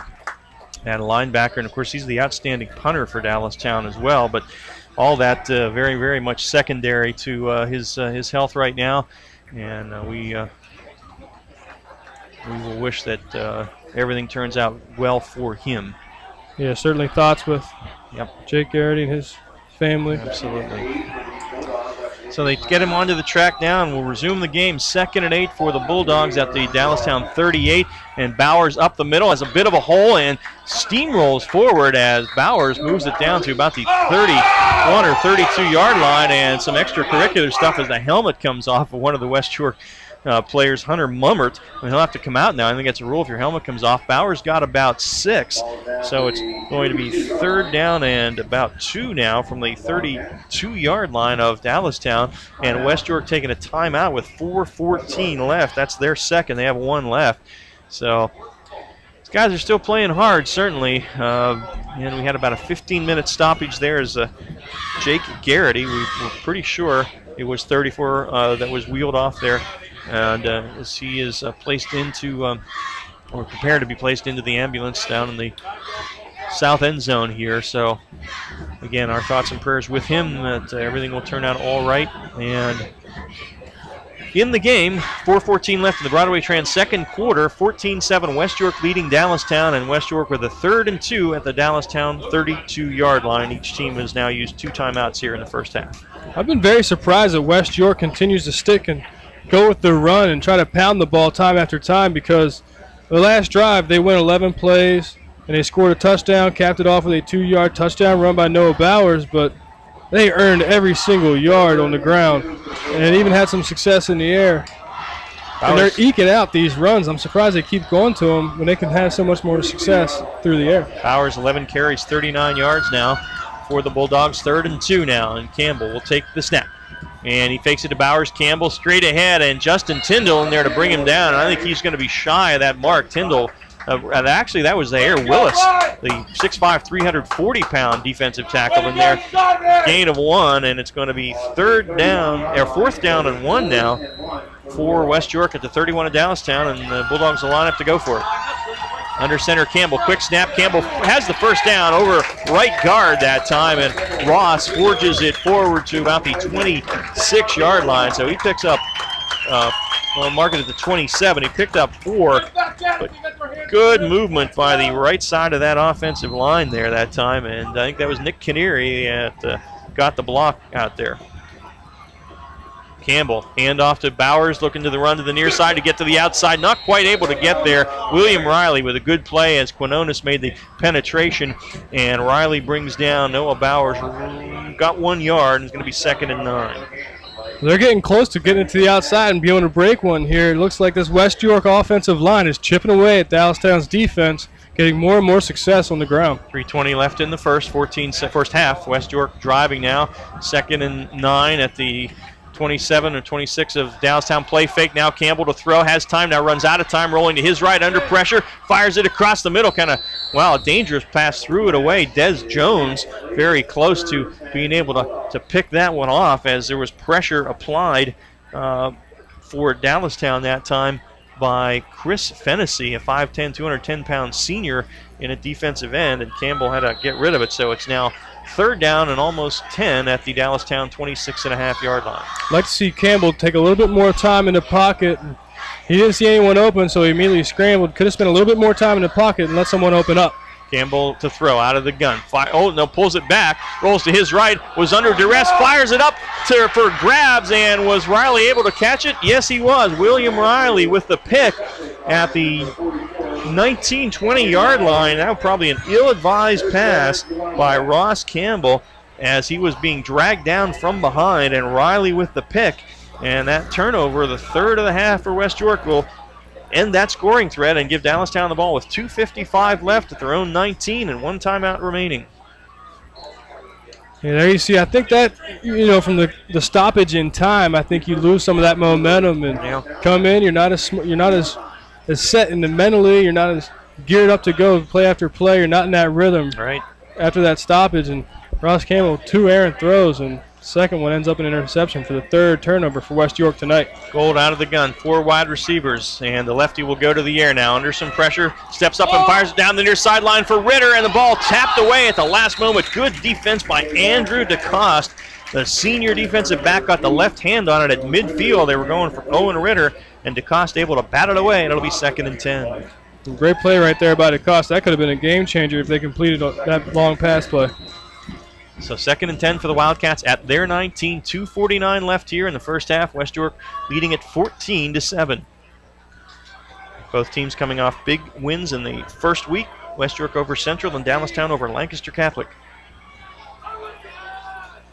Gold under center on 2nd and 10, and straight handoff to Jones up the middle. Des Jones, big hole across the 25 to the 26. He gains 7, and it'll be 3rd down and about 3 for Dallastown at their own 26-yard line.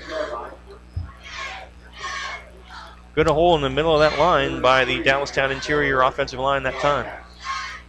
You're starting to see a little bit more momentum shift to Dallastown's side and playing with a little bit of extra pride, hoping that their fellow soldier, Jake Garrity's okay. 3rd and 3 now.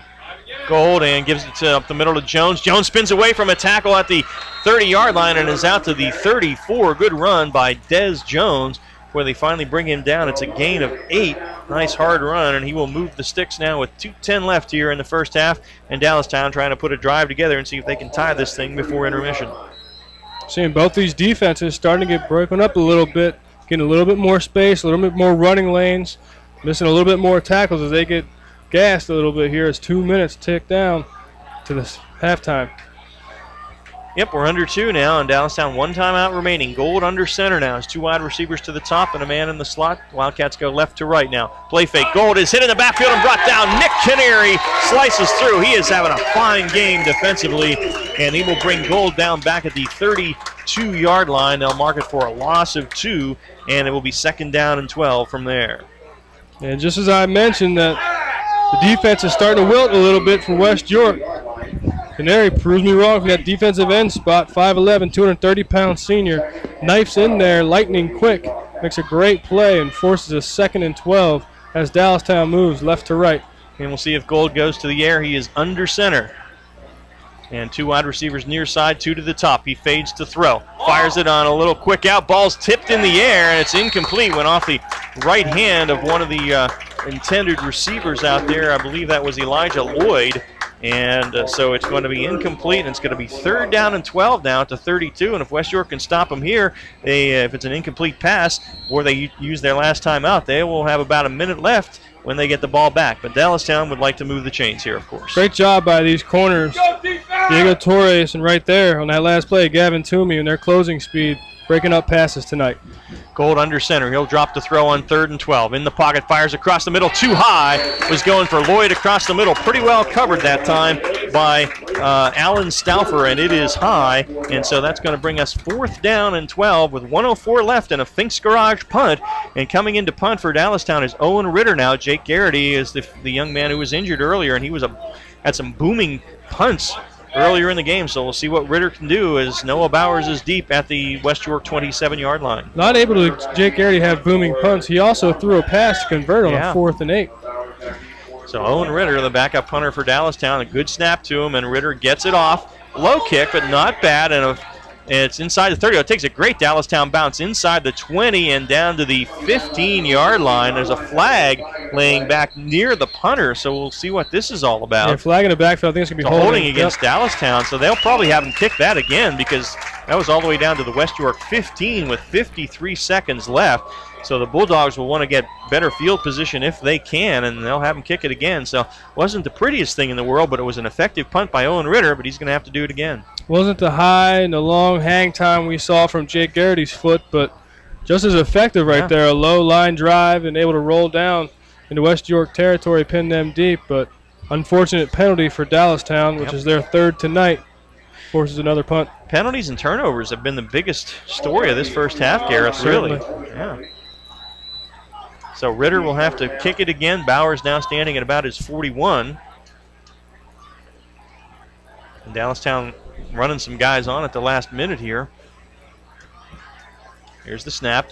Ritter moves to his left, and this one not as good at all, off the side of his foot and out of bounds. So the official will walk up the side of the field here, extend his hand to the air, and figure out where this one's going to be placed. It's in Dallastown territory at the 45-yard line. So West York with 35 seconds left will start there with 1 timeout remaining here before the Vito's Pizza halftime show. What do you think, Ron? Did the referee get the right spot right there? I don't know. I know how you like how they walk that off. They don't know and nobody knows where that's supposed to go. That's a guess. But it will be the 45-yard line, and they are awaiting a football, and they get one. Actually, they now have 2, so they'll have to give one of them back. West York will start near the near hash now, and second time West York started in Dallastown territory. The first one was after that intercepted pitch where they started on the 26-yard line and finished with a touchdown. See what they do here on this drive. Campbell will go out of the gun. He's flanked by a back on either side. Both receivers are to the top of the formation, and Campbell will throw. Has time, fires it out in the flat to Bowers. Bowers, the 45, cuts inside the 40, inside the 35, planted there, but it's going to be just enough, I believe, for a first down as Campbell able to connect with Bowers, and it should be a first down, so the clock will stop while they move the chains, and then West York, now we have a player down for Dallastown, so that will stop the clock. And once they whistle this ready for play, though, then the clock will start. There are 27 seconds left, and that's, I think, one of the big guys for Dallastown who is down. Again, can't quite get a number here. They're looking at a leg, the left leg, so that may even be a cramp.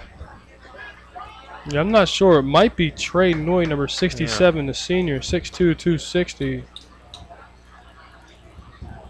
So they'll work out his left leg, and West York needs to be ready now. Once they whistle this in, the clock will start after they gain 10. They're at the Dallastown 35 now.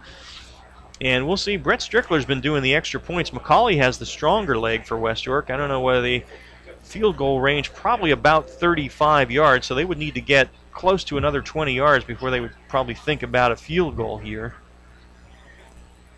So they're going to want to go to the air and try and get it out of bounds if they can.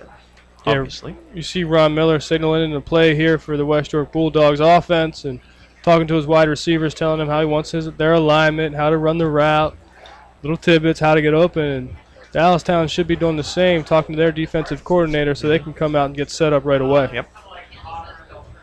So they continue working on the left leg of, we think, it may be Trey Noy. They look stretching it out and pulling down on the toe to try and work out that cramp.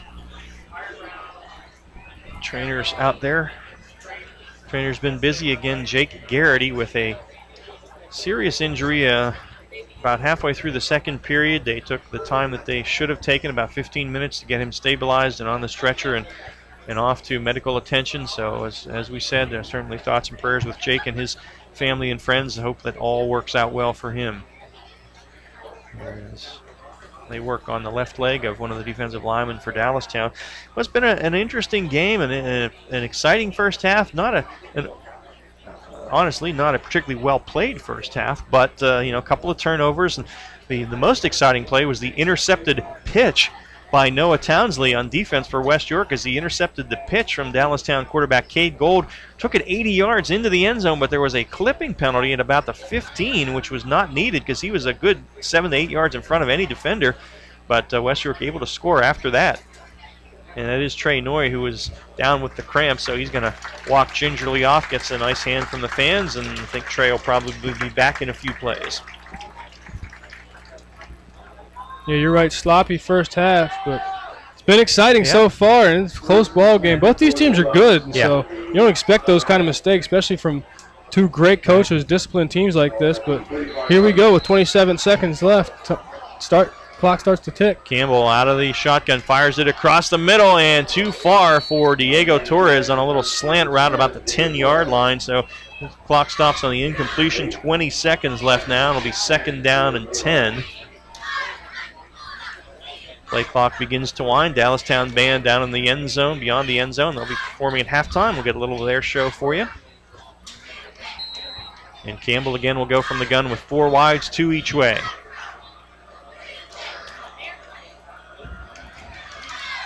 Takes the snap.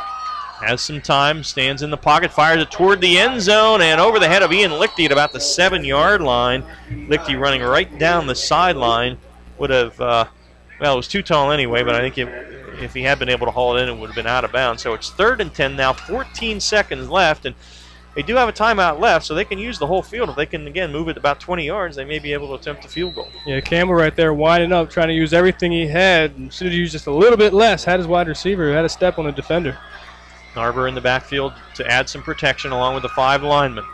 And Campbell rolling right, firing, now has a man. It's Lichty. Lichty at the 10, about the 8-yard line. And did he get out of bounds? Well, it's a 1st down anyway. They're going to mark it right at the 10, so that's a 25-yard gain. And we'll see if he was out of bounds or they'll wind the clock here. Great job right there, sneaking behind that zone defender. They're winding the clock. 6 seconds left. They said to wind the clock. Now, I don't think West York knows it. The clock is running, and they have not snapped the ball, and they don't get the play off. That went to 0. Now they're running a play. It's batted down, so the half is going to end. I don't think West York thought that ball was out of bounds, and the clock ran out. The signal for the stoppage of the clock apparently was because of the 1st down, and West York apparently thought it was out of bounds because they did not know that clock was winding down from 6 seconds. And actually the clock had been to 0 for about a 1.5 seconds before they snapped it. But the ball batted down at the line in any case. And so we have reached the Vito's Pizza halftime show with our score, West York 14 and Dallastown 7 in an interesting and exciting first half. We're going to take a break, and we will come back and recap the first half for you. You are listening to the York Adams League High School Football Game of the Week presented by WellSpan Sports Medicine on WLYK1350.com and GameTimePA.com.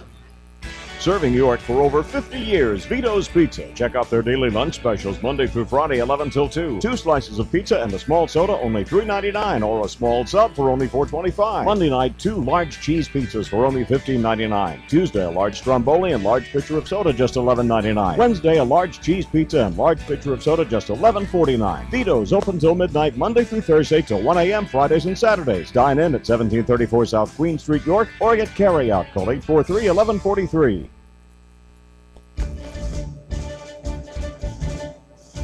If you are one of the many people who have a 401k or IRA or other form of retirement savings, this info could be very valuable. The number one fear of most retired people is running out of money. Hi, my name is Tom Dasher, president of Tom Dasher Investment Services. Most of you have accumulated a pretty handsome lump sum of money by retirement, but now what? How much can I take each month or year, and how long will it last? With historic low yields and high volatility in the stock market, where should I put my money? Well, there are ways to keep control of your lump sum and have a guaranteed income stream for life. So if you're uncertain or uncomfortable about your current retirement vehicle and what it will do for you, call me and I will show you how to have your own self-directed pension plan with a guaranteed income for life. Call me at 717-246-3879 or 487-2096. My website is tomdasherinvestmentservices.com.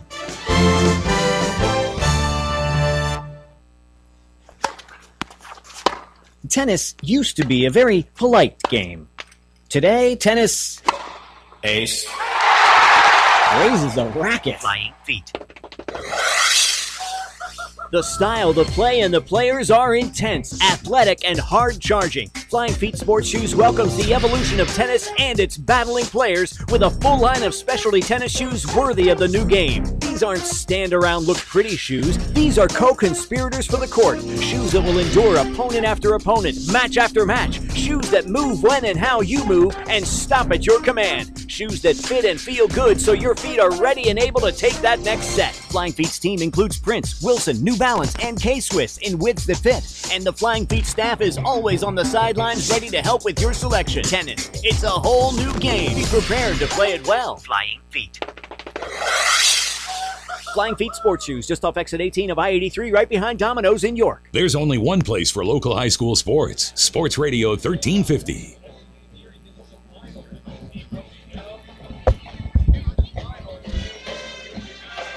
And we are back at West York. Ron Ruman here with you at halftime, the Vito's Pizza halftime show.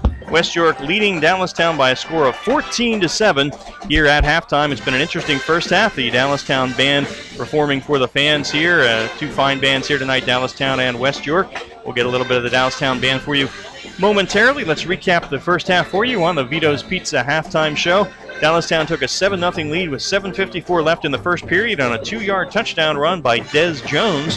West York tied it then on a 1-yard run by Garrett Stauffer with 2:48 left in the first. And we ended the first period tied at 7-all. West York took the lead with 6:33 left in the second quarter and a 2-yard touchdown run by Noah Bowers. That set up after an intercepted pitch in the backfield by Noah Townsley, who actually returned it into the end zone, but a clipping penalty set West York up at the Dallastown 26, and they were able to take it in. So a couple of turnovers each way and some costly penalties in the first half, and we are at 14-7. West York leading Dallastown here on the Vito's Pizza halftime show. Glad you're with us here. An exciting night of high school football next week. We'll be at Papermaker Stadium in Spring Grove as the Rockets host the Trojans of York Suburban. We hope you join us then. Ron Ruman here, Garrett Thissong alongside. Going to get a little bit of the Dallastown band as you go to break and come back with our halftime stats courtesy of Mookie Seal Coating. After this, you're listening to the York Adams League High School Football Game of the Week presented by WellSpan Sports Medicine on WOYK1350.com and GameTimePA.com. And as we go to break, we're going to get a little bit more of the music from the Dallastown Area High School Wildcat Marching Band. I know exactly.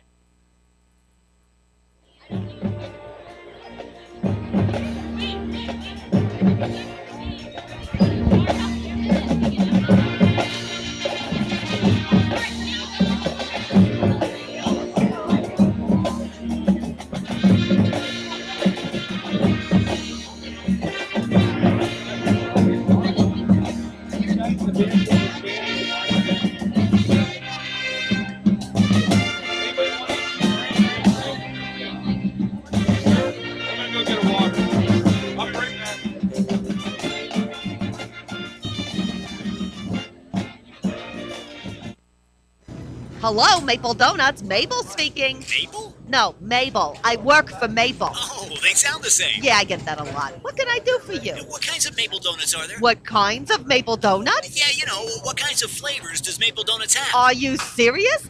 Maple Donuts has 58 varieties. You know that, right? Well, yeah. See, I'm a teacher, and I wanted to celebrate back to school by taking a dozen Maple Donuts into the teacher's lounge. Listen, Teach, I really think you ought to just come in and see for yourself. Well, in order to find out what everyone would like, I'm creating a multiple choice sheet. Sounds like homework to me, but whatever, okay. Here we go. I'm ready. Glazed cream filled, cookies and cream, cinnamon buns, toasted coconut, maple caramel, maple bacon, apple dandy, chocolate devil's food, chocolate peanut covered. You still there? Phew, still with you. Peach, jelly filled, blueberry, vanilla icing with sprinkles, chocolate icing with sprinkles, Long John's French, crullers, Bavarian. You really want me to keep going? No. I think I better come in. Yeah, like Charlie Donut always says, you gotta see the selection to believe it. Maple Donuts taste right. Hunters Hill Orthodontics is a longtime staple in the orthodontic care community. They have offices in York and Dillsburg, and their practice's top priority is to provide you with the highest quality orthodontic care in a friendly, comfortable environment. Call our York office at 767-6694 to make your appointment, or in Dillsburg, call 502-1186. We've got your smile at Hunters Hill Orthodontics. Visit our new location at 1399 South Queen Street, opening in mid-August. Everybody loves a discount, and Grange Insurance offers dozens of them. Good student discounts, defensive driver discounts, home ownership discounts, multi-vehicle discounts, life insurance multi-policy discounts. Let Runkle's Notary and Insurance walk you through all of the Grange discounts you may be eligible for. Runkle's Notary and Insurance can help you save a lot of money while you enjoy the worry-free experience of coverage with Grange. Call Runkle's Notary and Insurance at 1-888-RUNKLES. First in York, first in sports. Sports Radio 1350, WOYK. Back at West York, Ron Ruman, Gareth Hissong here. West York and Dallastown going at it in Game 2 of the York Adams High School football season, and 14-7 West York leading it here in the Vito's Pizza halftime show. Our halftime stats now courtesy of Mookie's Seal Coating. For Dallastown, not a lot on the ground tonight. Addison Quinones, 3 carries, just 11 yards total for him tonight. Des Jones, 5 carries, 21 yards. Cade Gold, the quarterback, 4 carries for a net of -2. Jack Marks, 1 carry, no yards. Damani Weaver, 1 carry for -2. And Owen Ritter, 1 for 2. Dallastown, 15 carries, 38 yards on the ground tonight. Through the air, Cade Gold is 6 of 15 for 53 yards. And Jake Garrity, before he was injured, has 1 of 1 on the fake punt for 13 yards. So Dallastown overall, 7 of 16 for 68 yards passing tonight. Addison Quinones has been the top receiver, 4 catches for 51 yards. Jake Jansen, 1 catch for 1 yard. Owen Ritter, 1 catch for 1 yard. And John Middleton, 1 catch for 13 yards. So Dallastown with a total of 106 yards of offense in that first half. For the West York Bulldogs on the ground, Ross Campbell, 9 carries, 66 yards. Garrett Stauffer, 3 carries for a net of 1 yard, but he has a 1-yard touchdown run. Noah Bowers, 12 carries for 40 yards and a 2-yard touchdown run. Kyle Narber, 1 carry for 5 yards. Jamal Anderson, 1 for -2. 26 carries, 110 yards for West York on the ground. Passing, Ross Campbell is 6 of 13 for 88 yards, 1 interception. Josh Galautfelder is 2 of 2 for 22 yards. And so overall, 8 of 15 for 110 yards passing for West York. Diego Torres, 3 catches, 43 yards. Ian Lichty, 2 for 44. Noah Bowers, 1 for 10. And Cash Gladfelder, 1 catch for 13 yards.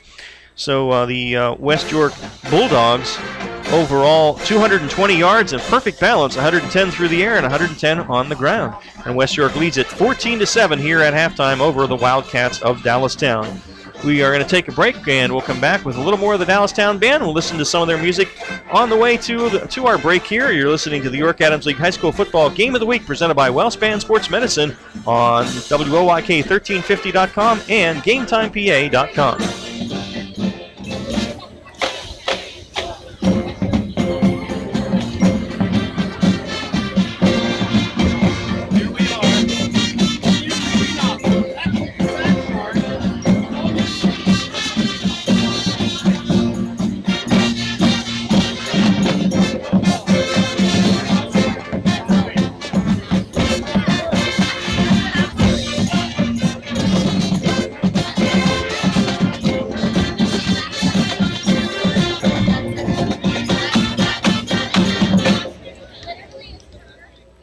What do John Yachty, Jacob Yachty, Austin Tillotz, and Kelly Ryan and Morgan Klunk have in common? Besides being basketball players, 2,000-point scorers, all-state athletes, or state champions, they all trained with John Kirchner at Unique Physique. John guarantees that he will increase your vertical jump, increase your strength, quickness, and get you ready for the upcoming season. Coaches, get your team ready with plyometrics, and John will even come to your gym to get your team ready. Players and coaches, call John Kirchner at Unique Physique at 755-2639 for details. Mookie's Seal Coating is locally owned and operated. Our reputation for the past 25 years speaks for itself. Mookie's offers a high-quality product and personal service that over 35,000 previous customers have come to expect. We use only the highest quality sealer, Master Seal, and we hand brush to ensure maximum coverage. Mookie's is also fully insured. Let us put our experience to work for you. Call Mookie's at 717-854-1870 today to set up an appointment. Today, it seems everybody is offering a discount on car insurance, but at what price? Reduced protection, impersonal service. At State Farm, you can earn discounts and still get full service and dependable protection from the world's largest car insurer. See me, Trish Hauser, 1865 Susquehanna Trail North, York, for the State Farm multiple line discount. With State Farm, you get an agent you can depend on and an insurance company you can trust. For the details on State Farm's multiple line discount, see me, Trish Hauser. Get ready for winter now and save big on your heating oil or propane costs. Call today to schedule your first fill, and don't forget to ask our energy advisors about the right money-saving plan or budget to fit your lifestyle. Lock in your rate and protect your price all winter. Our price-protected customers save an average of $325 per year. Visit ShipleyEnergy.com or call 855-4SHIPLEY to schedule your next heating oil or propane delivery. Shipley Energy, energy for life. Hi, this is Dan Patrick. Join me weekday mornings at 9 on Sports Radio 1350 WOYK. Ron Ruman and Gareth Hissong back with you here at West York. West York leading Dallastown 14-7 at halftime. Our Vito's Pizza halftime show. The Dallastown Wildcat Band performing here for the fans. A fine show they're putting on, as the West York band did in the pregame. Time now for our York Traditions Bank halftime scoreboard show. Some action from around the York Adams League. Biglerville leading Waynesboro 14-6 in the second. Bermudian Springs is leading Boiling Springs 22-0 in the second. DeLone leading Columbia 21-7 in the second. Cumberland Valley and Central tied at 7 in the second. It's West York 14 and Dallastown. That's our score. Big Spring over Dover 7-3 in the second quarter. Low scoring game for the Eagles tonight. Fairfield and James Buchanan tied at 6. Greencastle all over Littlestown 35-7. It's Hanover 14 and Kennerdale 7 in the second quarter. William Penn leading McCaskey 13-7 in the second. Spring Grove and Mechanicsburg tied at 7. Gettysburg up on New Oxford 35-0 in the third. Northeastern 37, Suburban nothing in the third. Manheim Township over Red Lion 28-0 in the second. Cedar Cliff 27, Southwestern 14 in the third. And York Catholic leading Susquehannock 7-0. That is in the second quarter. And that is the York Traditions Bank halftime scoreboard show. We'll keep you updated on those games throughout the second half and postgame. This is the Vito's Pizza halftime show. You're listening to the York Adams League High School Football Game of the Week presented by WellSpan Sports Medicine on WOYK1350.com and GameTimePA.com. Take a break, come back with our Penn State York Coaches Pep Talk right after this. We are Penn State. Are you? Attention high school juniors and seniors, adult learners and veterans. Do you want to become a Penn State student? Don't miss the Penn State York event, October 19th from 9 a.m. to 2 p.m. Learn about the admission process, meet faculty and students, investigate financial aid options, and tour the York campus. Explore the major programs offered at Penn State York and our university-wide 2+2 program. Lunch will be provided. Call Shelley at 717-771-4040 or email mdrabick@admissions.psu.edu. My name is Leslie Delp. I'm with Olivia's House, and we've been a York Traditions Bank customer for 4 years. Olivia's House is a nonprofit organization that offers no-cost services to families, and we specialize in helping children after the death of a loved one. Olivia's House is much like York Traditions Bank. Both started in 2002, small, independent, created by people from this community, building from the ground up. And what is so remarkable is when we really needed a bank to get behind us and help us, York Traditions was there. You can't find better bankers. And anytime you know the people that you need to ask advice from and get wisdom from, it just feels comfortable.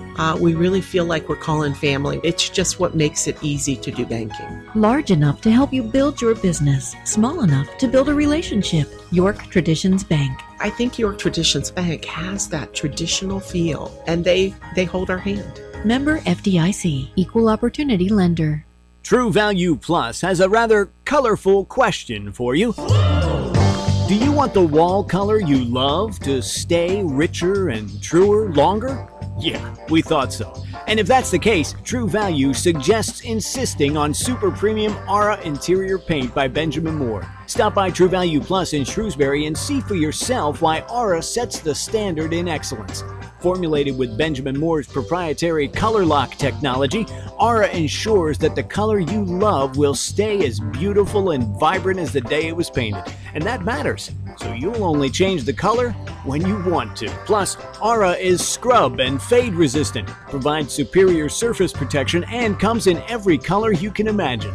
Aura by Benjamin Moore. No paint is more enduring.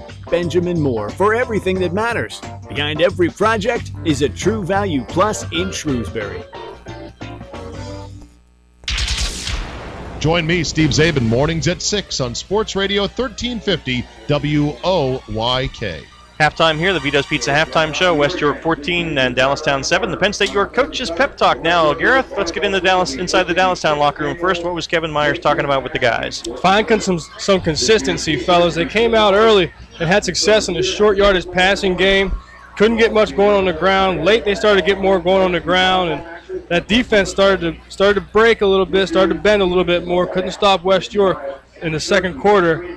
So they need some more consistency on offense, get that short passing game going again, establish a little bit of a ground game in the rushing area. And on defense, they got to stop West York. And how about Ron Miller and the Bulldogs?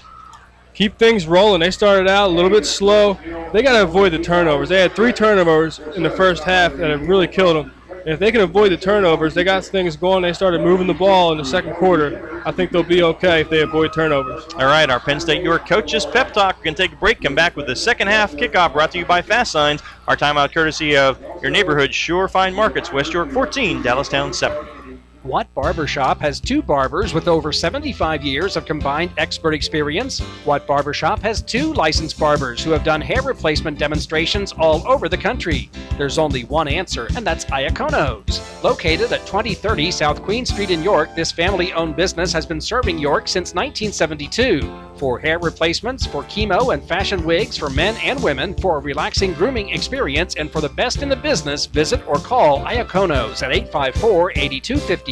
Stony Brook Family Restaurant, located at 3560 East Market Street in York, is open for breakfast, lunch, and dinner from 5 a.m. to 9 p.m. Completely remodeled, Stony Brook is the home of good food and hospitality at reasonable prices. Proudly serving the York area for over 30 years, Stony Brook is family-owned and now also serves beer and wine. For home cooking, homemade soup, steaks, seafood, our famous roasted chicken, or just about anything, visit Stony Brook Family Restaurant, 3560 East Market Street in York. Every day, Fast Signs helps businesses like yours with their visual communications.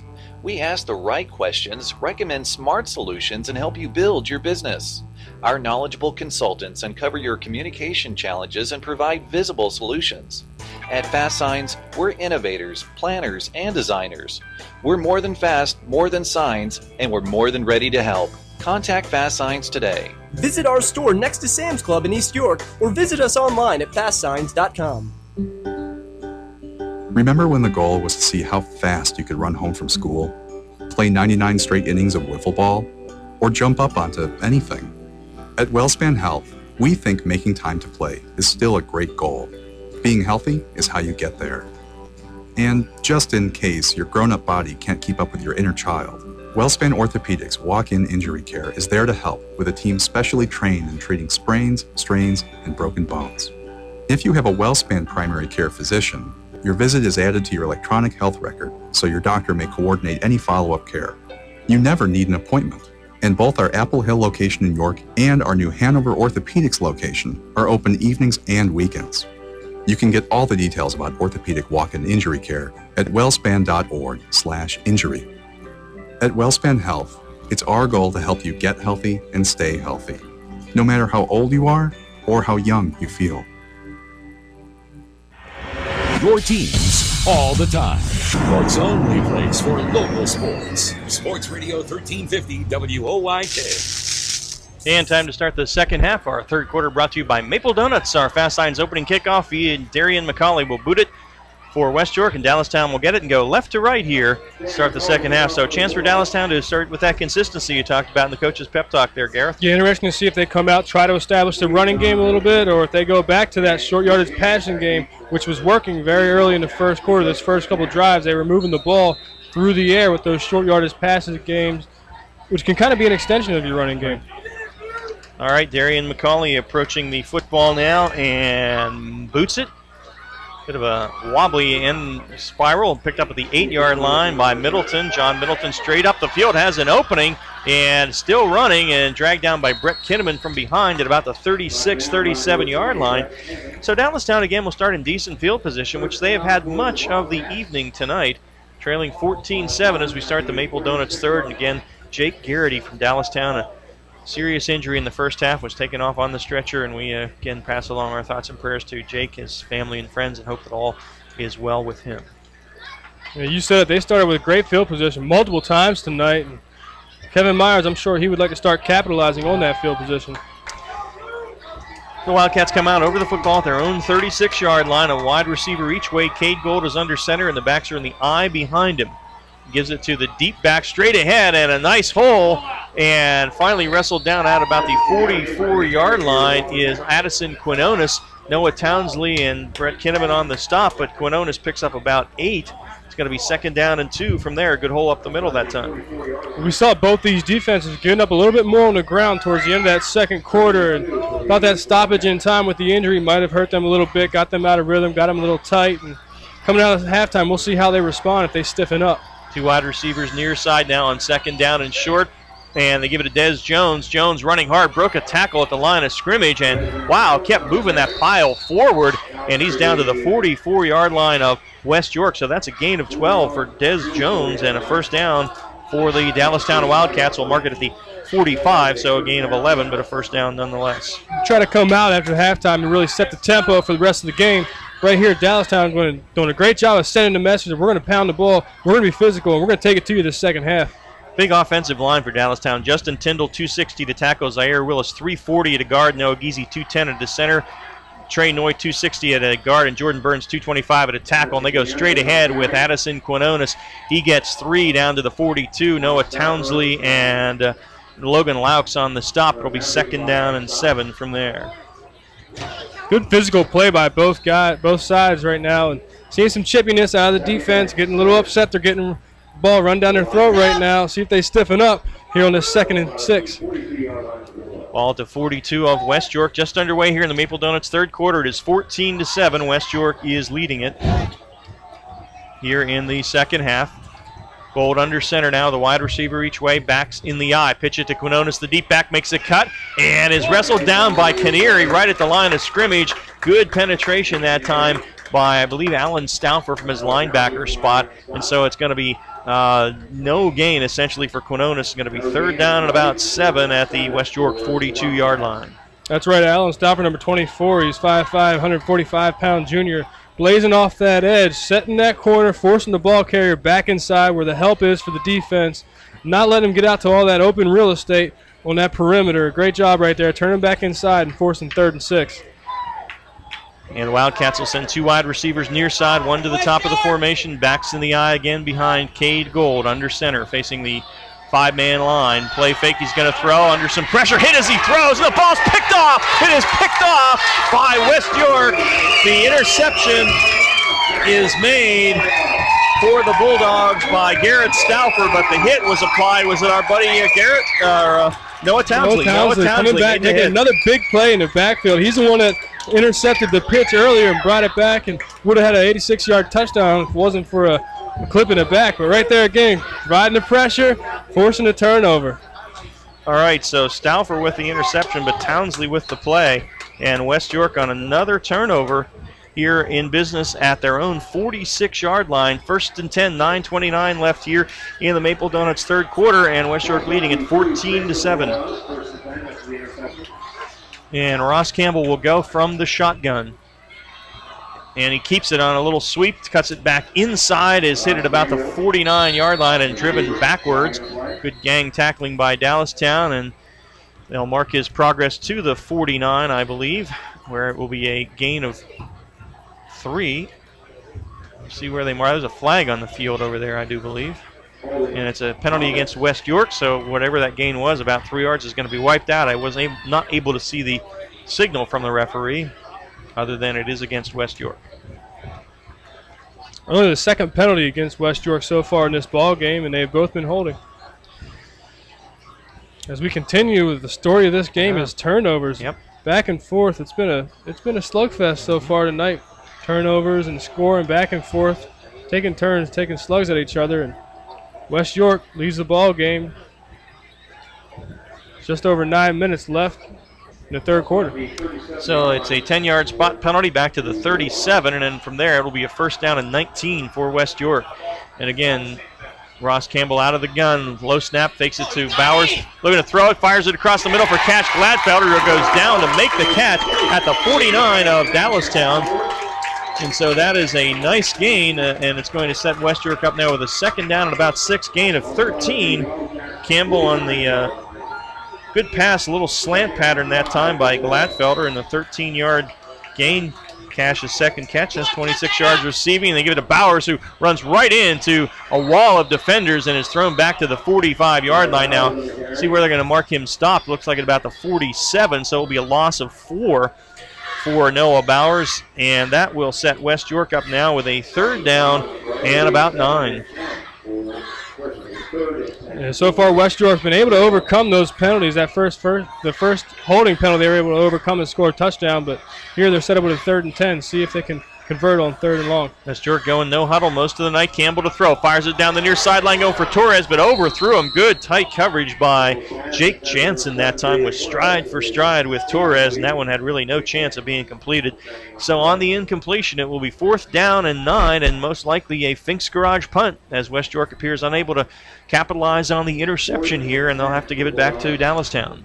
Yeah, not able to capitalize on the interception, but great job of at least getting the ball and turnover and be able to punt here and pin Dallastown back a little farther in their own territory. Campbell is the punter on Addison Quinones is deep for Dallastown. They put a man in motion, but it is kicked away by Campbell. Angled it away from Quinones to the far sideline, hits and bounces out of bounds somewhere around the 21-22-yard line. So Dallastown started at the zone 36 first time. Now they're back to the 20. It's like right around the 20-yard line, so Dallastown will start there. 8:13 left here in the Maple Donuts third quarter. Still West York 14 and Dallastown 7. They will mark it right at the 20, and we'll see what the Wildcats do. Yeah, Dallastown did a good job coming right out of the break, out of halftime, and pounding the ball up the middle. They had 5 plays and 2 first downs on that last drive, or 1 first down on that first drive coming out of halftime. Let's see if they go back to the ground game or if they try to surprise the defense and go to the air. Wide receiver each way now, and Gold will work from the shotgun. Takes the snap. He's going to run it. Straight quarterback draw, straight ahead, and Gold out near the 25-yard line. We'll pick up about 4 on the play. It'll be 2nd down and 6 from there for Dallastown. Interior of that line, Mason Barrick on the stop, 5'10", 215-pound junior defensive tackle. So I also think if Dallastown would go to the air a little bit more, they'd spread that defense out and wear them down a little bit. You see West York's able to wear down the Dallastown defense with that high tempo. I think Dallastown could do the same if they spread out the field and use the passing attack. Gold under center, drops to throw now, fires it a little out in the flat over the outstretched left hand of John Middleton. So Gold a little high on the pass. They like to throw that one in the flat. They completed 3 or 4 of those to Addison Quinones in the first half, but that one was too high, so it's going to leave the Wildcats with a 3rd and 6 at their own 24. 7:30 left in the third. West York up 14-7. And this is where I talked about that consistency with Dallastown. They lacked in the first half. They went first 2 drives of this ball game 3 and out. Then they had 8 plays. Then they went 3 and out. Then they had 7 plays. Then they went 3 and out. And here again, facing a 3rd and long. Cold will throw. Rolls to his right and fires it back across his body. Tough throw for the left-hander. Was going for Jake Jansen. Jansen was in front of Diego Torres, but the ball was overthrown, well overthrown, and it is incomplete. And so that will be a 4th down and 6 and a Fink's Garage punt. Owen Ritter in to do it for the Dallastown Wildcats. That's a tough throw when you're a left-hander, you're rolling right. You got to kind of reach back across your body and fire that thing out there. Nick Canary running on late for West York, got in there in time, and they booted away. Bowers will catch this one at his own 36. Noah dancing around across the 40, the 45, brought down at about the 44-yard line. The special teams coverage down there by John Middleton for Dallastown, along with Nick Mabry on the coverage. So West York this time starting a good field position at its own 44. Bulldogs still leading 14-7 with 7:16 left here in our Maple Donuts third quarter. Yeah, back and forth so far here in the third quarter. We had an interception on the first possession of Dallastown, and then a punt from West York, and then a punt from Dallastown. And see if West York can get the ball moving here. They were hurt last time with a holding penalty, set them up at 1st and 20, and weren't able to overcome that adversity. Cadence Thomas in now a tailback for West York, and he gets the ball straight ahead and runs right into a wall of Dallastown defenders. Got a couple. They'll mark this out to the 46 as Justin Tyndall on the bottom of the pile there. Thomas's first carry tonight, and he has 2 yards, and it's 2nd down and 8. Yeah, West York going from our right to the left. Right back on the line, get a high tempo. Campbell takes the snap, rolls to his right, looking to throw. Fires it out to Torres. Torres catches it, gathers it in about the 47-yard line. It's going to be a gain of about 1 or 2 yards. So on the completion from Campbell to Torres, it's going to be really a gain of 2. And it's going to leave West York with a 3rd down now and about 6. Yeah, it's tough to ask your quarterback to roll out as a right-hander to the left side and try to make a good throw. Worked a little bit for a couple yards, sets up 3rd and 6. Campbell takes the snap in the pocket, fires it, got Torres again. This time it was left short. I'm not sure if that ball was hit when he threw it out there, but it was well short from Ross Campbell. And so that's going to leave West York with a 4th down and 6 at its own 48-yard line here, and very likely a Fink's Garage punt here with a 1-touchdown lead and just about halfway through the third quarter. And the high school football game of the week presented by Wellspan Sports Medicine on WOYK1350.com and GameTimePA.com. Ross Campbell into punt. Takes the snap, and he's going to fake it. He's going to run. Looked it over. He's at midfield. Got the 1st down the near sideline, inside the 40, inside the 35, and still on his feet inside the 30-yard line. Didn't step out of bounds till about the 27-yard line, and so that's going to be a 25-yard run. The 2nd time tonight we have had a fake punt. Dallastown did it once, and now West York does with Campbell, who I think it was his decision. He looked and saw the opening on the corner and took it. He was going to kick it, but when the opening was there, he was off to the races. Yeah, that's a great advantage when you have a punter that's cerebral enough to be able to see that open real estate and be able to take off and get a 1st down. Great conversion. At 25 yards there, and Campbell faked it to Chance Thomas. Keeps it, goes forward for about 2 yards. Addison Quinones there closing down from the cornerback spot to stop him after the short gain. It's a gain of 2. It'll be 2nd down and 8 for West York now at the Dallastown 26-yard line. West York went 3 and out in their first possession. They were facing another 3 and out. Made a great conversion on 4th down. See if they grab this momentum and keep it rolling. Give it off to Thomas. Thomas looking for someone on the left side and gets behind the big guys and rumbles forward inside the 20 to about the 19-yard line. And that's a gain of 7 for Chance Thomas. And it's going to leave West York with a 3rd down and short, 3rd down and about 2. Yeah, 3rd down about 2, 3rd down about 3 yards. And yeah, I think they're in 2-down territory right here as they sit on the 19-yard line. They might as well go for it if they don't get this on the 1st down. Backs in the eye behind Campbell. 2 wide receivers top of the formation. Straight ahead to fullback Narber, and Kyle fighting his way down to around the 18, maybe the 17. We'll see where they spot this. Going to be shy. Yep, didn't quite get it. So Kyle Narber picking up about a yard, and it's going to be 4th and about 1. And I think they're going to go for it. Right here. back to the line, maybe a quarterback sneak. And it is Campbell, and boy, didn't get a lot of push, but they keep the play alive, and the line continues to forge, and a flag flies late. Campbell got the 16, had the 1st down, but a flag came in from the referee behind the play late, and it's an illegal assist to the runner, and so that's going to be a penalty against West York, and it's going to wipe out that 1st down run by Ross Campbell. Yeah, that's tough to do when you're a running back there. You want to help out your guy and push the pile as much as possible.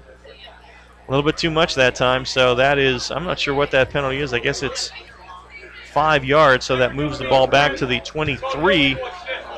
And from there, it's going to be 4th down and about 5 or 6.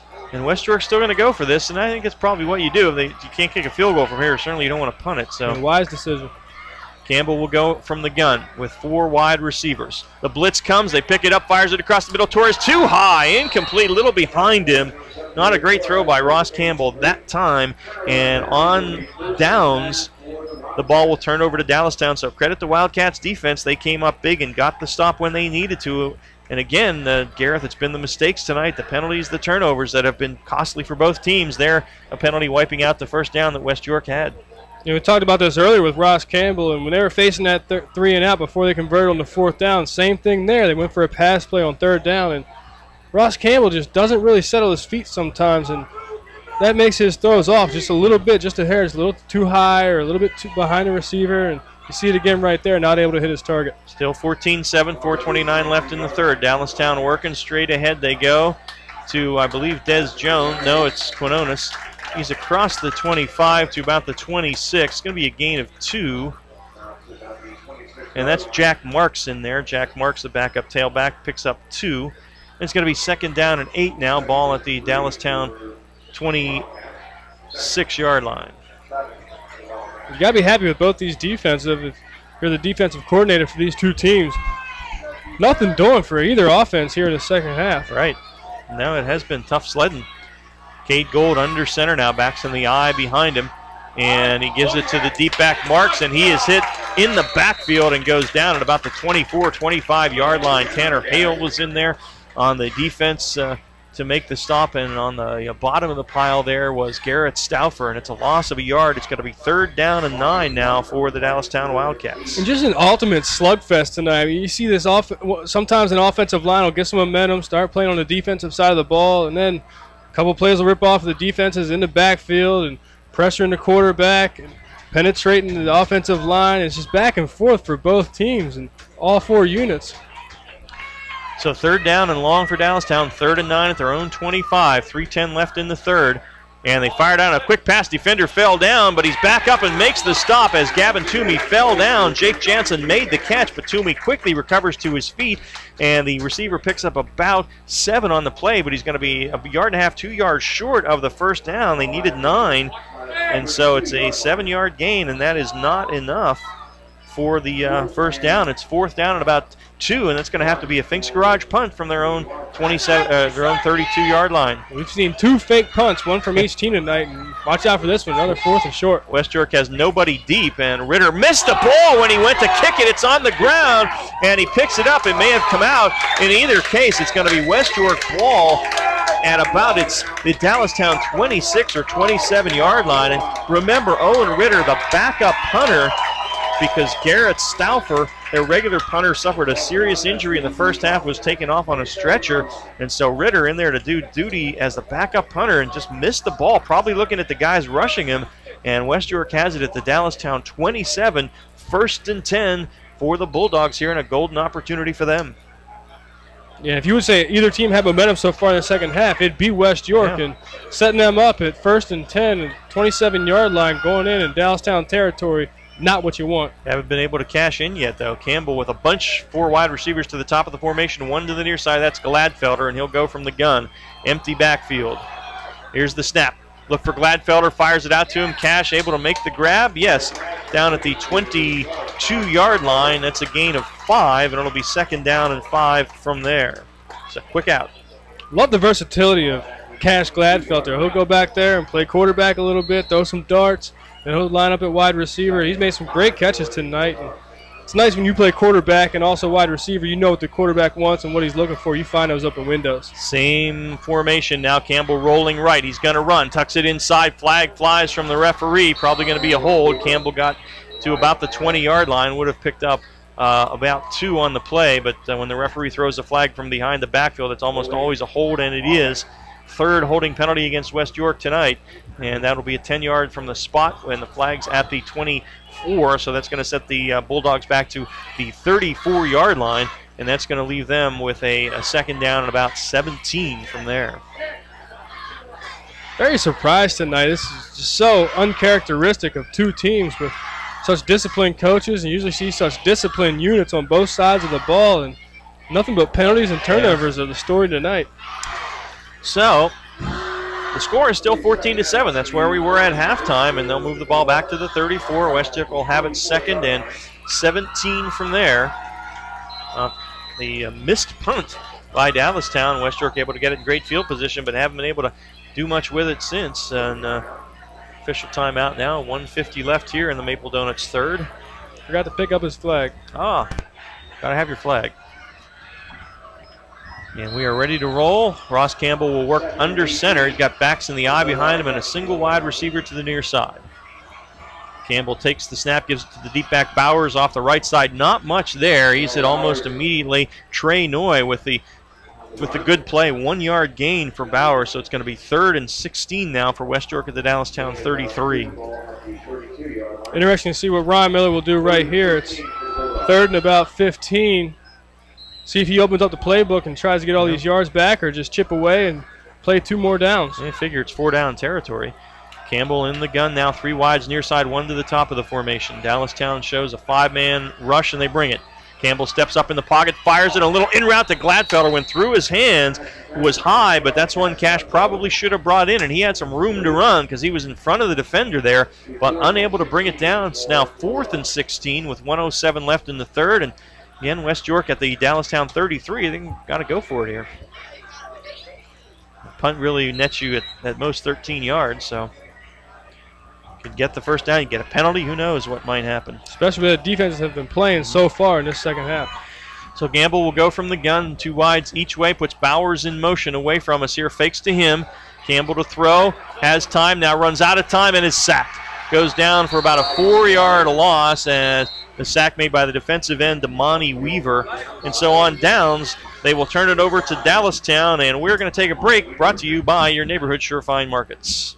You've been told that you'll just have to learn to live with it. It often begins with a slight tingling in your feet, but over time the tingling turns to numbness, burning, and pain. It's called peripheral neuropathy, and we know what you're going through. At Leader Heights Healthcare, a DTS pain center, we've developed a proven and highly successful treatment program that's not only safe and effective, it's covered by Medicare and most insurance plans. There is hope. Call Leader Heights Healthcare, 741-4848. Online, leaderheightshealthcare.com. Your county, your teams. Sports Radio 1350 WOYK. First in York, first in sports. Back at West York, Ron Room and Gareth Hissong with you. 1:01 left in the Maple Donuts third. Dallastown 1st and 10 at its own 33 on downs.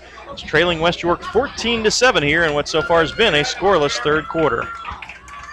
Cade Gold under center now, wide receiver each way. Drops to throw. In the pocket, fires it over the middle as his man, Owen Ritter at the 40.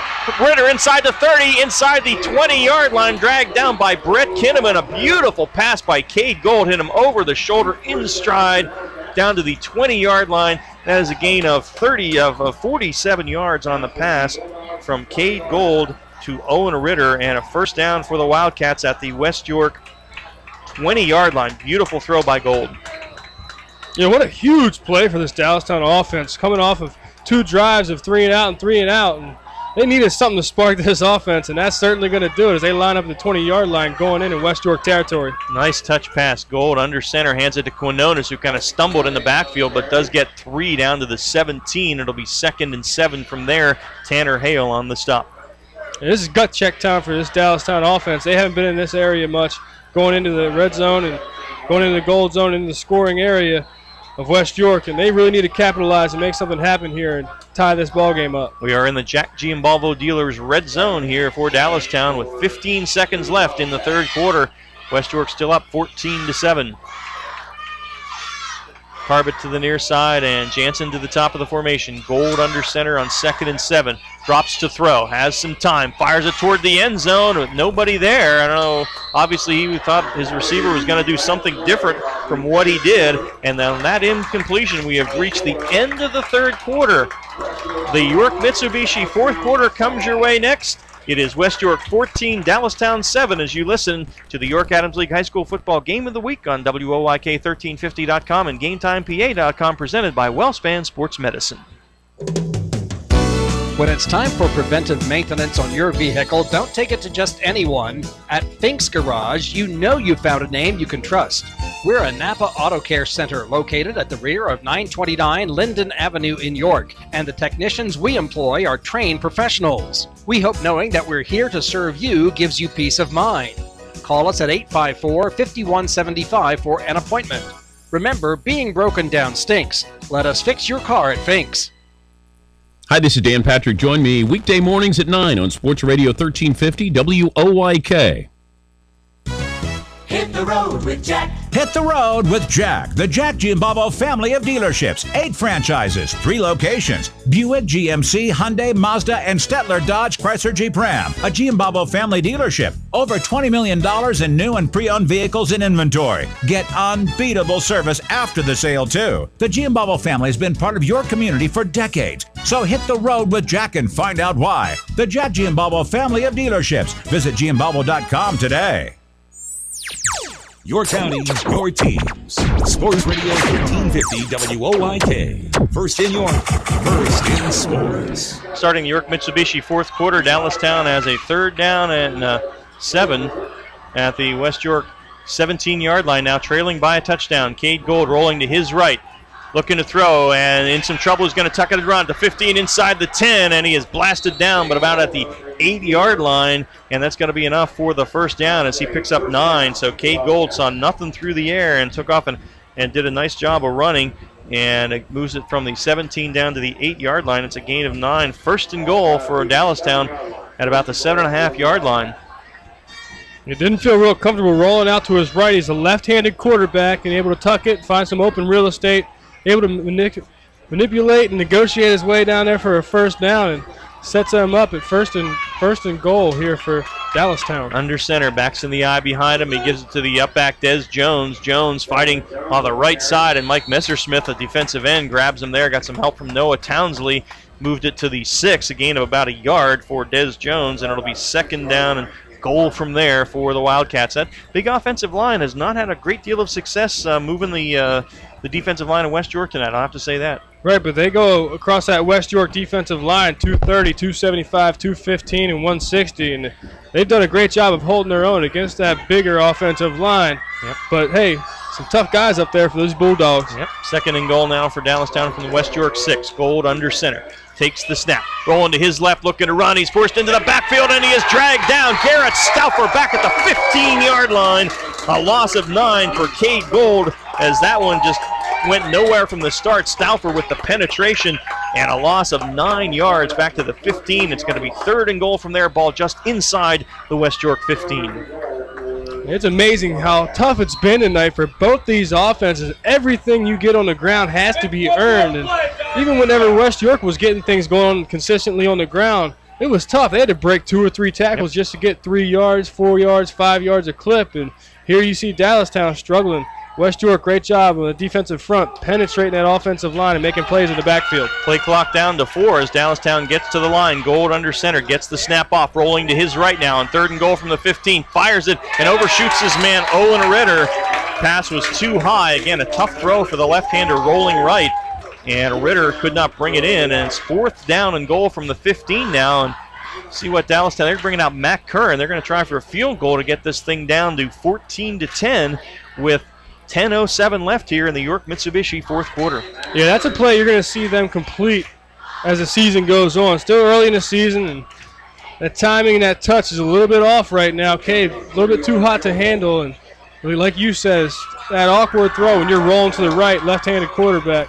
Matt Curran to attempt a 31-yard field goal. He was hitting them from 35 in the pregame. Snap is there, set is down. Kick is on its way, has the distance, and it is good. Matt Curran, 31-yard field goal. So Dallastown is within 4 with 10:07 left in the.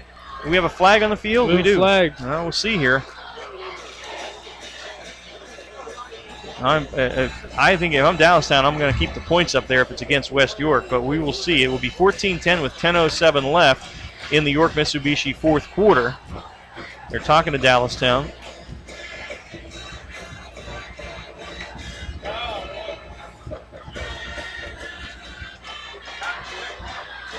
West York coach is not happy. Personal foul against West York, roughing the kicker. So That's a first down. Is that, an automatic first down. So Dallastown will take the points off the board, and they will have a first and goal over again. Wow, that is huge, and they'll set the ball at the West York 7.5-yard line. Wow, penalties and turnovers tonight. Story of this one. Wow. So the Wildcats first and 10 at the West York 7.5-yard line. 10:07 left. It's West York 14, Dallastown 7. Gold under center. Des Jones behind him, and Jones gets it straight ahead. He's to the 5, gain of 2. It'll be second down and goal from there. Well, you couldn't get much more of a break for Dallastown. They get set up here, and they run their second play from the 11-yard line. What a gift from West York. Spotted that thing closer to the 6, so it's going to be second and goal from there for Jones as he ground out about a yard and a half on that one. 9:44, the clock turns. It's where we were at halftime, 14-7 West York. Dallastown's big uglies, as Keith Jackson used to say, out over the football. Gold under center, takes the snap, adds it to the deep back. It is Addison Quinones. He squirts down to about the 3. That's where they're going to mark it. Actually mark it closer to the 4, so a gain of 2 for Quinones. Third down and goal from there for Dallastown. So here's one they may have to go to the air because they're just not getting a lot of push up front. And I was thinking the same thing right there, but Kevin Myers seems to be happy, keeping that confidence in his offensive line in the running game, trying to pound the rock because they really haven't had much success going to the air as well. That they have not, and the checking in now is William Riley as one of the receivers now. Backs in the eye behind Gold, and I think Dallastown's going to take a timeout here with 8:51 remaining. So we'll keep it here and see what happens. 8:51 remaining. Dallastown will go on this third and goal from the 4. Let's get a GSLSC scoreboard update. Haven't had anything for a while. Got a couple finals here. Greencastle over Littlestown 49-14. Gettysburg waxing New Oxford 42-6. That's a final. Biglerville over Waynesboro in the 4th, 27-22. Bermudian 22-0 over Boiling Springs. That's just the second. Wow, your DeLone Squires over Columbia 41-7 in the 4th there, Gareth. And Cumberland Valley opening it up over Central now 28-10 in the 4th. Big Spring 10, Dover 9 in the 4th. That's a close one, obviously. Fairfield 16, James Buchanan 12 in the 4th. Hanover 28, Kennerdale 7 in the 4th. William Penn 15, McCaskey 14 in the 4th. Spring Grove 17, Mechanicsburg 7 in the 4th. And let's see, Northeastern 44, Suburban nothing in the 4th. Manheim Township 41, Red Lion 6 in the 4th. Cedar Cliff 48, Southwestern 26 in the 3rd, and York Catholic 22, Susquehannock nothing, that in the 3rd. And that is your GSLSC scoreboard update. So, third down and goal. Ball at the 4. Dallastown with the football, trailing West York 14-7 with 8:51 left in the game. Cade Gold under center takes the snap. Deep handoff to Quinones off the right side, and Addison Quinones is into the end zone with the 4-yard touchdown run with 8:46 remaining. And Dallastown is within an extra point of tie in this thing at 14-13. There you go, Kevin Myers. Confidence in that offensive front, and those running backs get a lead blocker up there and make a nice hole, 4-yard touchdown run, and we're about to be knotted up at 14, barring a good field goal. Matt Curran on to attempt the extra point. So Quinones with his first touchdown tonight. And this set up by the roughing the kicker penalty after Curran had hit the 31-yard field goal, and that gave Dallastown the first down. Oh, there was movement on the Dallastown line, so they're going to move this one back 5. So Curran will be attempting a 25-yard extra point, which always adds a little bit of drama to it, but he certainly has the leg to do it. But you know, it would be fitting tonight if this thing came down to a missed extra point. The hard play that we've had here by these two rivals and two good teams, and yet a lot of mistakes tonight here. And uncharacteristic, usually two very disciplined teams. So Curran will boot it from the 15 with the 10 of the end zone, a 25-yard PAT attempt to tie this thing up.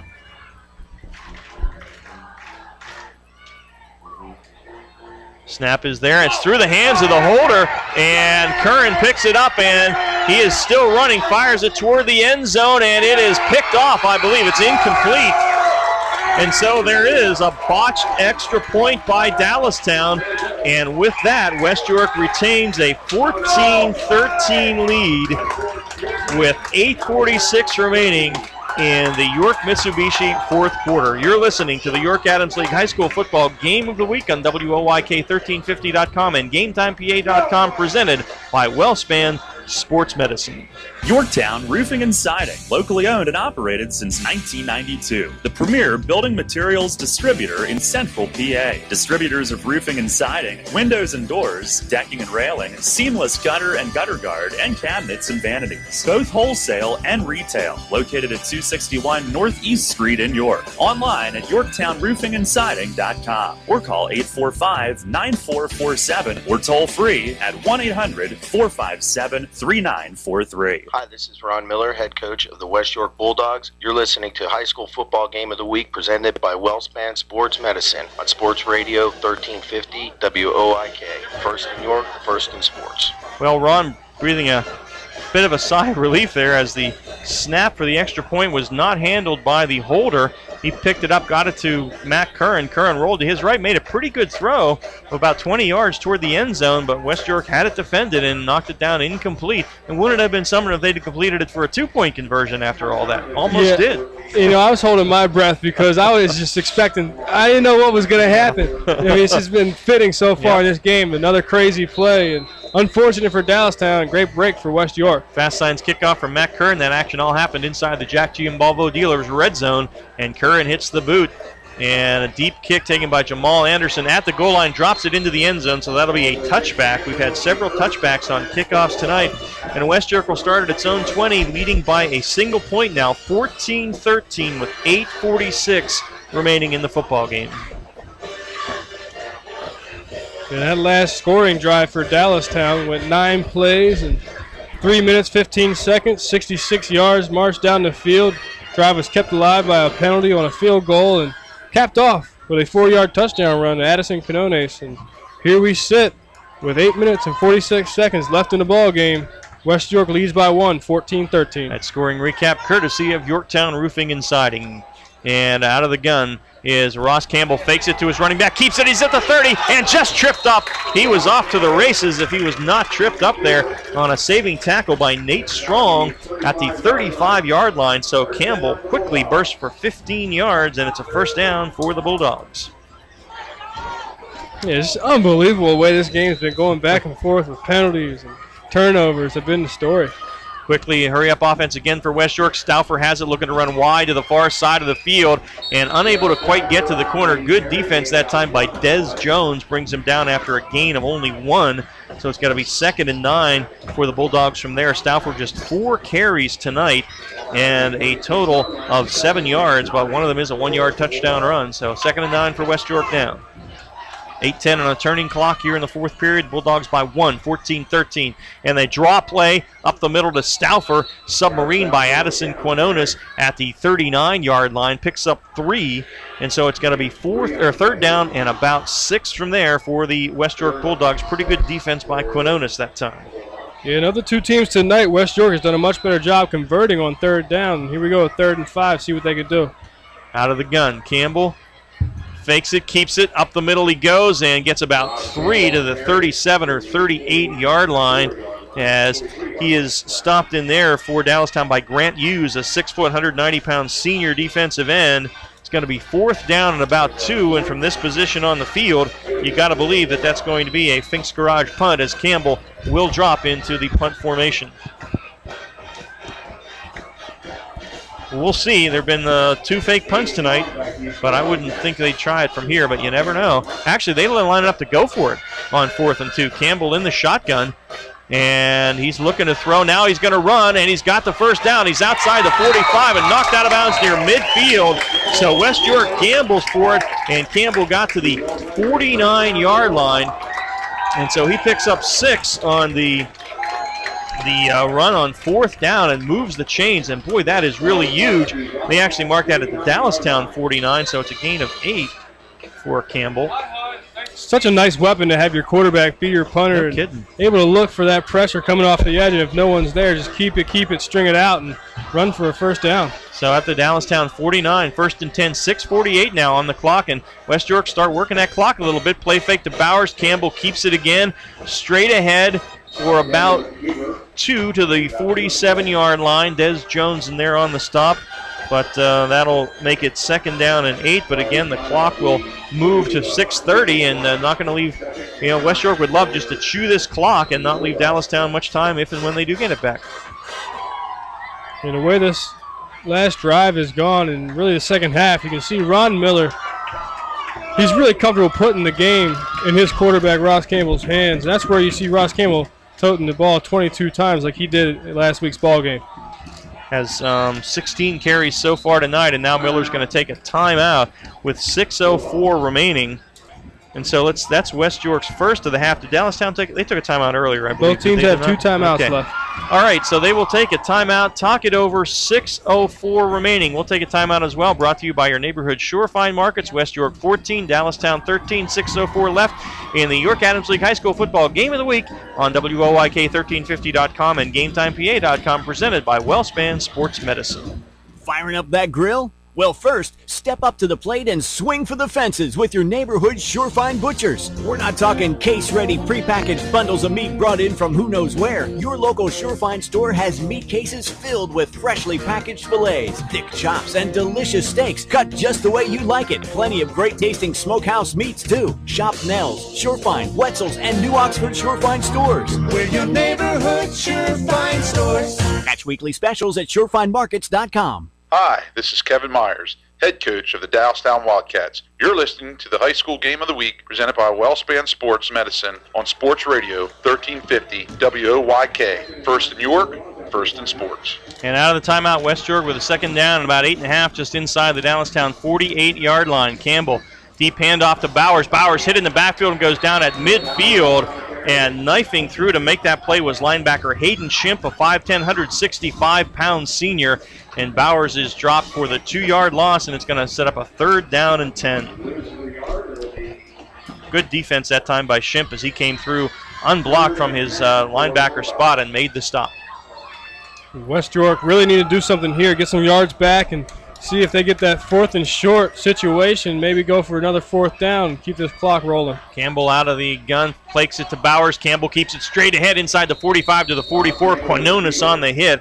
It's a 6-yard gain by Campbell, so that will leave West York with a 4th down and about 5. They got to get to the 39, and we'll see what they do. Campbell again is the punter. And they line up like they're going to go for it here. He could always do a quick kick out of this formation. 4th down and about 5. Ball at the Dallastown 44-yard line, and Campbell will punt it.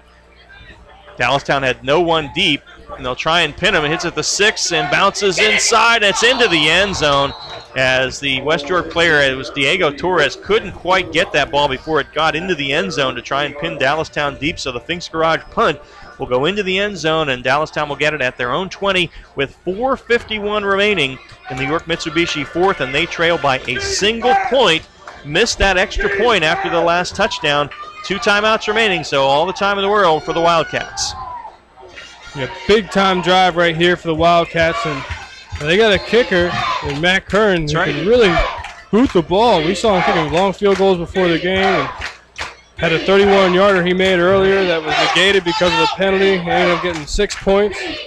Yeah, they probably got to get it to at least the 20 for him to have a shot at a field goal. A draw play, Quinones 1st down, has a hole, breaks a tackle across the 30, dragging guys with him out to the 36-yard line. Addison Quinones, Drew Heindel finally making the stop, but a hard 16-yard run by Quinones, his best run of the night, and that will move the chains for Dallastown. Now that kind of effort is contagious. 4th quarter, under 5 minutes to go, you're down by 1. And a flag. Late flag. Late. That's got to be some kind of either illegal substitution, unsportsmanlike conduct, something. It was a good, hard run by Quinones, broke a couple tackles. Drew Heindel, the 6', 190-pound senior defensive end, illegal substitution against Dallastown. So that's going to cost them 5. It is still a 1st down, but it'll be 1st and 15 now from the, well, I guess it is that, I believe that was that call, was it not? Yes. So that's only a 5-yard penalty, I think. No, they're walking. They're walking back further, so I'm not sure what. Well, what the heck? They're going all the way back to the 20 and marking it off from there. So they wiped out the run? Legal substitution. So that was a half the distance penalty in the Quinones run, I guess. Well, it counted. I don't understand that. They marked that off from the 20, and so they saw the first down marker out to the 46. So I'm not sure how you can do that. It was after the play was dead. I'm not sure about it. I think that's what Kevin Myers is asking. Why did you not mark that off from the 30, walked off 26 yards. Yeah. If it was after the play was dead, if it, then they got to move the sticks back to the 20. I got to think Kevin Myers is going to win this argument. I think. I don't see how you can call a dead ball penalty, and it clearly was dead ball. They had moved the sticks and everything after the run, and then they marked it off from the spot of the previous play. So you can't leave the sticks out where they are if you're going to mark it off from the 20.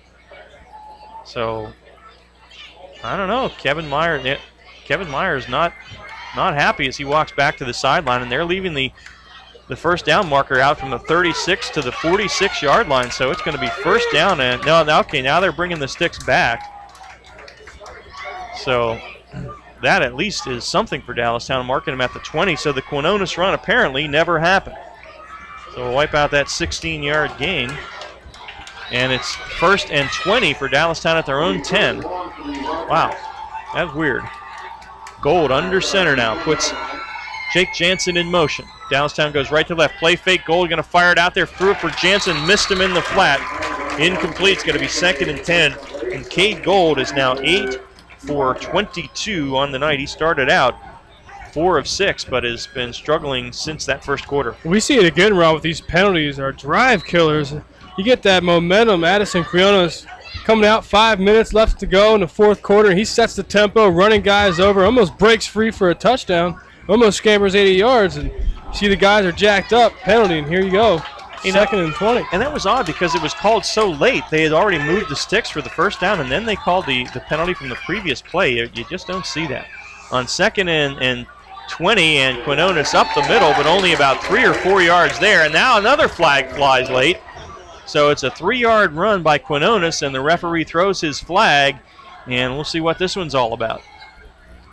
And it is a personal foul against West York. Wow, so that's going to be 15 yards, and that is going to move them up to near a first down, or it may be a first down on a personal foul. I don't believe so.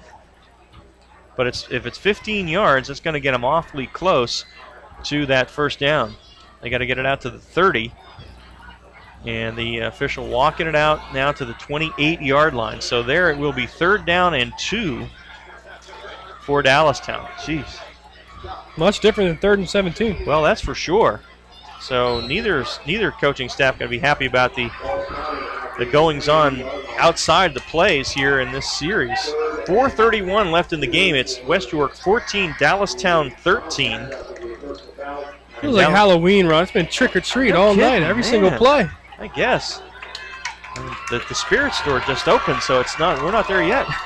Gold under center, 3rd and 2. Straight ahead they go to Quinones. Bounces outside now, has the first down, the 40-yard line, down the near sideline, across midfield, and finally caught by Kinnaman and knocked down there. They say inbounds, but at the 38-yard line. And so that is a 34-yard run, and now there's a penalty on the sideline. The referee threw his flag and is pointing at one of the assistant coaches over here. So Addison Quinones gets 34 yards, and they're going to tack more on probably an unsportsmanlike call against the West York sideline. Holy Toledo. And I don't know what happened there, but he threw the flag and pointed right over to the sideline, and it looked like it possibly one of the coaches here, so he must have said something. And Quinones with a nice run, and it was Brett Kinnaman and Gavin Toomey who finally tracked him down. And so after that, they marched the penalty to the West York 22-yard line. 1st and 10 from there for Dallastown. 4:23 left. Unbelievable sequence of events. It really is. Gold under center, backs in the eye, takes the snap, gives it to Marks off the right side. The backup tailback Jack Marks, he gets it to about the 19-yard line. It's a gain of 3. It's going to be 2nd down and 7 from there for Dallastown. Clock to 4:10. West York continues to do a good job up front, getting penetration on an offensive line. They're playing in the backfield, but these running backs able to bounce off the backs of their offensive linemen and make some extra plays and get out there. Quinones, he's running like a man on a mission so far in this fourth quarter. Play clock down to 8 as Dallastown gets to the line now. Backs in the eye again. Single receiver to the near side. They turn and give it to Marks. Marks up the middle. Dances has a first down and rumbles inside the 10 to about the 8-yard line. Jack Marks picks up 11 yards, and that will move the sticks. And Marks will come out now. Quinones, who needed a blow, got it, but Marks did a nice job. Picked up 14 yards on 2 carries. First and goal for Dallastown. 3:40 left in the game. They're at the West York 8. We've seen Dallastown get down here a couple times tonight and have a very tough time converting and getting into pay dirt. And let's see if West York can bow up on defense once again. At the 8-yard line now, and they'll have Jones in front of Quinones in the backfield, and Quane Tarbett. It's Middleton out to the near side here, and here's Quinones. Big hole up the middle. Quinones is into the end zone. Addison Quinones with an 8-yard touchdown run, and with 3:16 remaining, Dallastown takes the lead here with a score of 19-14 pending the extra point. Unbelievable drive right there. I'm not even sure how to recap that after penalty. Unbelievable penalties that we haven't even seen so far in the 3 years I've been doing this with you. And Quinones continues to tote the rock like a man on a mission, gets into pay dirt, and the Dallastown Wildcats take the lead for the second time this ballgame. And Middleton on to attempt the extra point now. This really doesn't mean a whole lot other than if he makes it, then West York scores a touchdown to tie it if they would miss the extra point. So I guess it is important. It's a 5-point game right now. Last time they muffed the snap here. And here is the snap, and they snap it directly to Curran. He's going to fire it into the end zone, and it is caught for the 2-point conversion by Jake Jansen. So that gets it back to a 7-point lead on the throw from Curran to Jansen. Direct snap to Curran, and that makes it 21-14. Dallastown with 3:16 remaining in this football game. But don't go anywhere because West York has 2 timeouts, and in this game, anything may well happen. Wow. Anything is possible. The way we've seen this game come to fruition tonight, and the way that last drive, the way Dallastown matriculated the ball down the field. Oh, there you go, Hank Strand. 6 plays and 4 penalties. Wow. End up with a touchdown and a 2-point conversion. Whew. All right, I'll give you a minute. You can give our scoring recap here from Yorktown Siding and Roofing. By the way, that score came from the Jack G and Ball Dealers Red Zone. GSLSC scoreboard update finals. Greencastle over Littlestown 49-14. Gettysburg 42. New Oxford 6. Northeastern 44. Suburban nothing. Bobcats are 2-0. Fairfield over James Buchanan 16-12. Manheim Township 47. Red Lion 6. Cumberland Valley beats Central 28-17. Spring Grove goes to 1-1. 17-7 over Mechanicsburg. Dover loses 10-9 to Big Spring. DeLone 48. Columbia 7 in the fourth. Biglerville 38. Waynesboro 24. Hanover 28-7 over Kennerdale. William Penn and McCaskey tied at 21 in the fourth. And York Catholic 22. Susquehannock nothing in the fourth. Cedar Cliff 55. And Southwestern 26. That's your GSLSC scoreboard update. Here we're going to have a Fast Signs kickoff. We'll get your recap in just a minute. And here's the boot by Curran. It is a good deep kick, and Jamal Anderson takes it at the 1. Anderson up the near side at the 20. The little guy hit and nailed at the 25, 26-yard line by William Riley. And so from there, West York will start 1st and 10 with 3:13 remaining. Here they're down by 7. Let's get the scoring recap. Yeah, that last drive was a must score for Dallastown as they were down by 1 point, and they went 6 plays, 4 penalties, 80 yards. Wow. And that drive was capped off with an 8-yard touchdown run by a man on a mission, Addison Quinones, and a 2-point conversion. Kicker Matt Curran, direct snap, and a pass to Jake Jansen. And here we sit, Dallastown 21, West York 14. Campbell out of the gun, and Campbell faked it, and then he is nailed at the 25-yard line, and he is going to lose a yard, I believe. Well, actually, no gain. So they mark it back at the 26. It'll be 2nd and 10 from there. They faked it to Bowers, but didn't fool anybody in the middle of that defensive line. Trey Noy and Justin Tyndall right there to make the stop. Campbell under center now on 2nd down and 10. Takes the snap. Play fake. He's going to throw. Stands in there, fires it across the middle, has his man Torres at the 40, Torres at the 45, cuts to the outside of midfield. Torres is on the run. He's being chased by Jones. Jones can't get him. Torres down the far sideline, and Diego Torres is in the end zone. A flag flies late at the 15. Now that would be a 74-yard touchdown pass. Another flag flies late on the other side of the field. So we will see what the yellow laundry is all about. It was a 74-yard pass from Ross Campbell to Diego Torres, who made a heck of a run after the catch. And it looks like it's going to stand as the home fans celebrate with 2:32 remaining in this football game. I'm glad you told the listeners not to go anywhere, because that's exactly the kind of play we expected, the way this game has played out so far. Wow. Wow. So this is an important extra point now to tie this thing. It's 21-20 right now. Dallastown with the lead, and Brett Strickler will be the man to kick it out of the hold of Cash Gladfelder. And there'll be a penalty, I think, on the kickoff.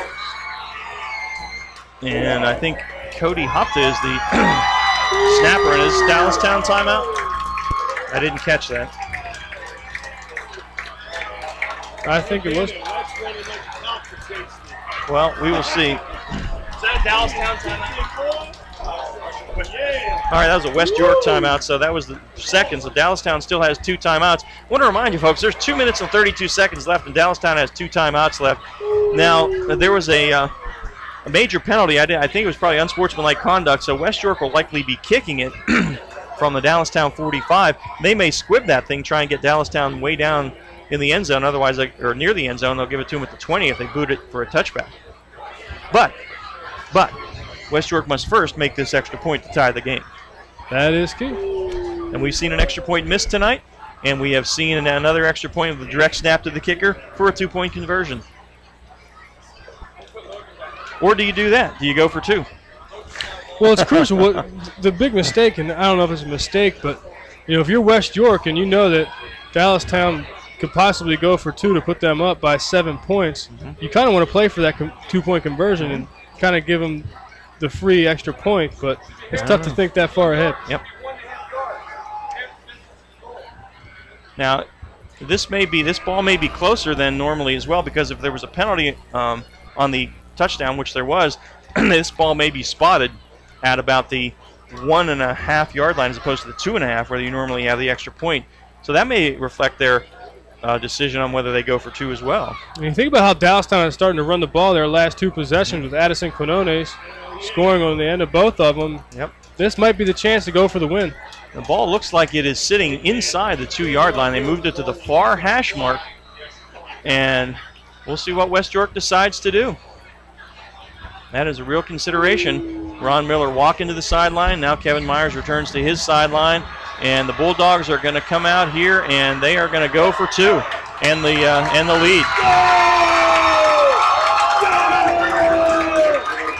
These are the high-pressure situations that we love to see, especially late in the football season, and we get the gift to watch it in week 2. And Cadence Thomas runs on late, and now Ron Miller's going to have to take a timeout. He didn't have the right guys out there. So that is going to be their last timeout. So that's not what you want. Cadence Thomas ran on late. And Ron Miller is not happy as he is yelling back to the sideline. And now Cadence Thomas comes out, and Garrett Stauffer goes on. Wow. Build the suspense a little bit more for this home West York crowd. So the Bulldogs now out of timeouts. And Dallastown still with 2, as apparently the Bulldogs are going to go for the lead here with a 2-point conversion attempt with 2:32 remaining, and Dallastown is up 21-20 at this juncture. Well, the circus has been in town tonight. We got the Ferris wheel lit up behind us, and unbelievable sequence of events throughout this game. All right, Campbell is in the gun. He's got Narber and Stauffer in the backfield with him. Lichty is to the top of the formation. Heindel's the tight end near, and Torres is to the near side. Bulldogs going for 2 in the lead. Campbell takes the snap. He's going to run, looking for a block. Gets a block. Did he get in? I do not think he did. And no indication from the officials. He is close, but no, the side judge says no. So the Dogs' 2-point attempt failed, and it was good penetration. Looks like Des Jones made the hit. Wow, so with 2:32 left, and West York is out of timeouts now as they had to use them both on that PAT attempt. Dallastown will get the ball, or maybe you go for, I guess you might go for an onside kick here as well. We'll have to see. Yeah, with no timeouts left, you might want to go for the onside kick. It's just about all you have left at this point in the ball game. Yeah. Especially, like I said, Dallastown's really been turning it up on the ground, and Addison Canone's been running wild on this West York defense. And Dallastown really only would need one first down to run this clock out. So, oh wow. All that action inside the Jack Giambalvo Dealers red zone, and now we'll have the Fast Signs kickoff here from the 40. And we'll see what West York decides to do. They may have to go for the onside here, because if Dallastown, say one first down, they could run it out. West York out of timeouts, and Dallastown believes they're going to go for the onside kick because they have 10 guys within 10 yards of their side of the line here, their side of midfield. And Darian McCauley will boot it for West York. You know, it's really not a surprise that they couldn't convert from the 2-yard line. That's like we've been saying all night. You've got to earn every yard you've gotten on the ground against both of these defensive fronts. All right, here we go with the Fast Signs most likely onside kick here. Whistle's blown. McCauley approaches it and boots it. There it is, and scoots along off of Riley. The ball is loose, and who's got it? Oh my gosh, there's a bunch of people there. I think West York says they got it. Still, and the official says Dallastown has it. And now West York has it. And Garrett Stauffer came out of there with it, and Dallastown is arguing. Owen Ritter says, I had it, as does Nate Strong, but the official says no, and West York gets the onside kick. It went off William Riley first and then was batted around by a bunch of people. And so at the 43-yard line, 2:23 left, no timeouts for West York. Hey, why not? The way things have gone tonight. And what a great onside kick. That's exactly how you want it. Looks like a bad hop on the infield, coming to a shortstop, hot off a batter's bat, pops up, takes that bad hit, bounces off a helmet, some shoulder pads, and West York able there to corral the onside kick. Yeah, this should be on Halloween the way this game's going. Under center, Campbell. The late handoff to Bowers, trying to get outside, now cuts it back inside. Nothing there. Goes down at the line of scrimmage, maybe lost half a yard. Riley in there to lead the charge and make the stop. So that gets the Dogs a loss of 1. It's going to be 2nd down and 11 now, and the clock at 2:07. Remember, Bulldogs out of timeouts. Yeah, no timeouts, so we'll see if Ron Miller starts to go to the air here as they face a 2nd and 11. They're moving from the left to the right with 1 minute, 54 seconds. That clock keeps ticking. Campbell has his guys at the line, calls the play now, go from the gun, 4 wide receivers. And Campbell on a delayed draw, he's going to run it to the outside. Campbell at the 40, cuts up inside at the 35. His helmet comes off. He's at the 35-yard line. He picks up about 8, and it's going to be 3rd down and about 2 from there. And Campbell's going to have to come out, I believe. Don't you have to come out if your helmet comes off? That's right. Unfortunately for the West York Bulldogs, they have Cash Gladfelder, who plays wide receiver and quarterback. I'm not sure how many snaps he had at quarterback tonight, but well, he's 2 of 2 passing, so he's had a handful. Yeah, absolutely. So he's comfortable back there running this offense for one play in this high-pressure situation. 3rd down, about 3. The ball at the 34-yard line now, and Gladfelder goes from the gun. $1:25 on a turning clock. Gladfelder going to throw, fires it to Torres through his hands at the 25-yard line. Oh, Diego would want that one back. He should have caught that one. And that's going to leave West York with a 4th and 3 at the Dallastown 36-yard line. We've seen this throughout tonight. Because of that rain that came in earlier, because of the time of the night right now, extra slippery ball, and that's a big mistake right there on 3rd and 3. And he had a first down and then some at the 25 with some room to run. Campbell in there now, 4th and 3. Could be the ball game. 1:20 left. Campbell under center. Now goes back to the shotgun. Bulldogs need about 3.5 to 4 yards for the first down. In motion, Kinnaman toward us. Campbell takes the snap. He's rolling to throw. Looking. Has Kinnaman in the flat. Not there. Ball is hit at the line of scrimmage, and it's incomplete. Batted down. I think it was Riley that got it. And so on downs, Dallastown will take over now with 1:15 left. West York cannot stop the clock, so Dallastown's got to snap it probably twice. maybe a third time and run out the clock on this wild football game here tonight, which may be decided on a failed two-point attempt for the extra point by West York after a touchdown to try and take the lead rather than kick it to tie. And Dallastown now in the catbird seat. Yeah, what a night it's been. And talked about that slippery ball earlier. We got a minute and 15 seconds. Yeah. This game is not over. You're going to see West York trying to punch that ball out, and a little bit of dew on that thing. It's a little slick tonight. Let's see if Dallastown can hold on to it, even with these snaps. Seatown in the victory formation here, and Gold will just take it and take a knee, and he does now. Flag flies from the referee. Well, of course. We'll see what this is now. 1:13 on the clock.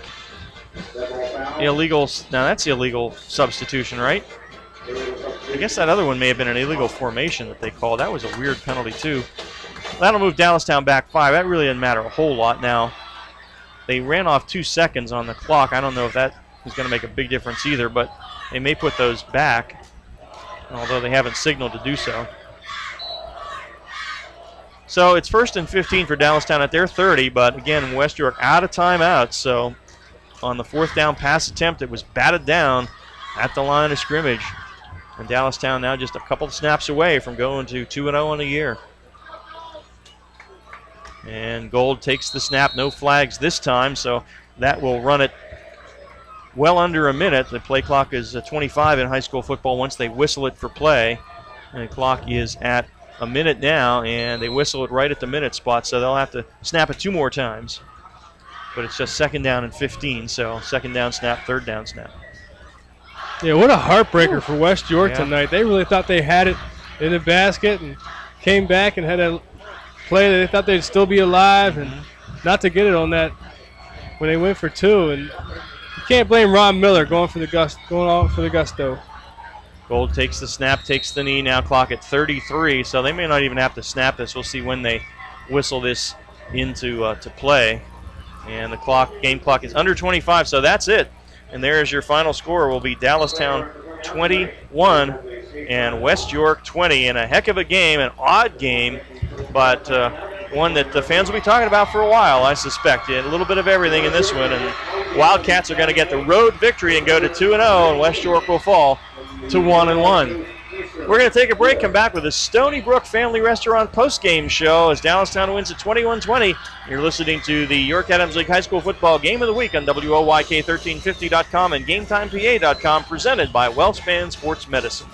What do John Yachty, Jacob Yachty, Austin Tillotz, and Kelly Ryan and Morgan Klunk have in common? Besides being basketball players, 2,000-point scorers, all-state athletes, or state champions, they all trained with John Kirchner at Unique Physique. John guarantees that he will increase your vertical jump, increase your strength, quickness, and get you ready for the upcoming season. Coaches, get your team ready with plyometrics, and John will even come to your gym to get your team ready. Players and coaches, call John Kirchner at Unique Physique at 755-2639 for details. Unique Physique is offering free sports assessments for athletes in all sports. Find out what you need to do to improve in your particular sport. Unique Physique will measure your vertical and broad jumps, your chest, leg, and core strength, as well as your pro agility and shack skill test. We'll identify your strengths and weaknesses, and we'll let you know how to jump higher, run faster, and get quicker. Free sports assessments of $50 value are available to boys and girls, both for individual and team sports. Call Unique Physique at 755-2639 to set up your free assessment. Mookie's Seal Coating is locally owned and operated. Our reputation for the past 25 years speaks for itself. Mookie's offers a high-quality product and personal service that over 35,000 previous customers have come to expect. We use only the highest quality sealer, Master Seal, and we hand brush to ensure maximum coverage. Mookie's is also fully insured. Let us put our experience to work for you. Call Mookie's at 717-854-1870 today to set up an appointment. Your teams all the time. York's only place for local sports. Sports Radio 1350 WOYK. And we are back at West York as the crowd files out here. A happy visiting crowd, a kind of stunned home crowd here as Dallastown wins at 21-20. West York with a touchdown late one for the 2-point conversion came up about 6 inches short, and Dallastown able to run out the clock. So the Wildcats go to 2-0, the Bulldogs fall to 1-1. Let's get our scoring recap now from our friends at Yorktown Roofing and Siding in what was a wild game. Gareth? I'm still trying to digest everything that happened in the last 4 quarters, and first team to get on the board was Dallastown in their second possession. They went 3 plays. They went 80 yards, a 2-yard touchdown run, capped off that drive by Des Jones with 7 minutes and 54 seconds left in the first quarter. Put Dallastown up 7-0. After that, looked like West York was going to take this ball game, and they got a good drive going after a interception on a pitch. Ran back to the 26-yard line. They ran 3 plays, capped off with a 1-yard touchdown run by Garrett Stauffer with 2 minutes and 48 seconds left in the first half. That tied the ball game up at 7-7. In the second quarter, West York got back on the scoreboard, went 11 plays, 65 yards. A drive capped off with a 2-yard touchdown run by Noah Bowers, who ran hard all night. And with 6.5 minutes left in the first half, West York took the lead 14-7. That's what the halftime score was, 14-7 with West York in control. Not until the fourth quarter did we see another team score. That third quarter was very slow, a lot of back and forth, a lot of 3-and-outs. And fourth quarter, Dallastown really took over. Had a drive, they went 9 plays, and they went, 66 yards. Almost had to settle for a field goal due to a penalty. They kept the drive alive, ended up scoring a touchdown on a 4-yard touchdown run by Addison Canones. Missed the extra point. Their next possession, they get the ball and go 80 yards in just 1:35. 4 penalties, 6 plays, another touchdown for Addison Canones, an 8-yard touchdown run. Gave Dallastown a lead 21-14 after a direct snap to the kicker, Matt Kern, where he threw a pass to Jake Jansen in the corner of the end zone to convert that 2-point conversion to give Dallastown the lead 21-14. And just when we thought it could be over, West York might be out of this ball game, they get the ball back and go 2 plays, 41 seconds, 74 yards, a touchdown pass from quarterback Ross Campbell to wide receiver Diego Torres with 2 minutes and 32 seconds left in the ball game. Coach Ron Miller decided to go for 2, and they were denied at the 1-yard line. And that leads us at our final score, Dallastown 21, West York 20. Wow.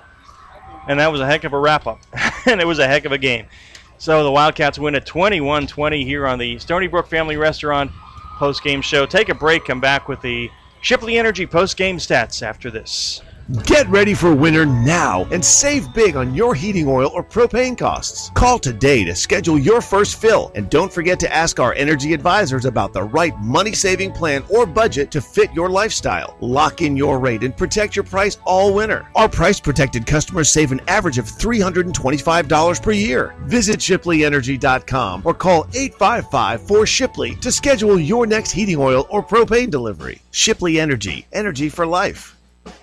Hello, Maple Donuts. Mabel speaking. Mabel? No, Mabel. I work for Maple. Oh, they sound the same. Yeah, I get that a lot. What can I do for you? What kinds of Maple Donuts are there? What kinds of Maple Donuts? Yeah, you know, what kinds of flavors does Maple Donuts have? Are you serious? Maple Donuts has 58 varieties. You know that, right? Well, yeah. See, I'm a teacher, and I wanted to celebrate back to school by taking a dozen Maple Donuts into the teacher's lounge. Listen, Teach, I really think you ought to just come in and see for yourself. Well, in order to find out what everyone would like, I'm creating a multiple choice sheet. Sounds like homework to me, but whatever, okay. Here we go. I'm ready. Glazed cream filled, cookies and cream, cinnamon buns, toasted coconut, maple caramel, maple bacon, apple dandy, chocolate devil's food, chocolate peanut covered. You still there? Phew, still with you. Peach, jelly filled, blueberry, vanilla icing with sprinkles, chocolate icing with sprinkles, Long John's French, crullers, Bavarian. You really want me to keep going?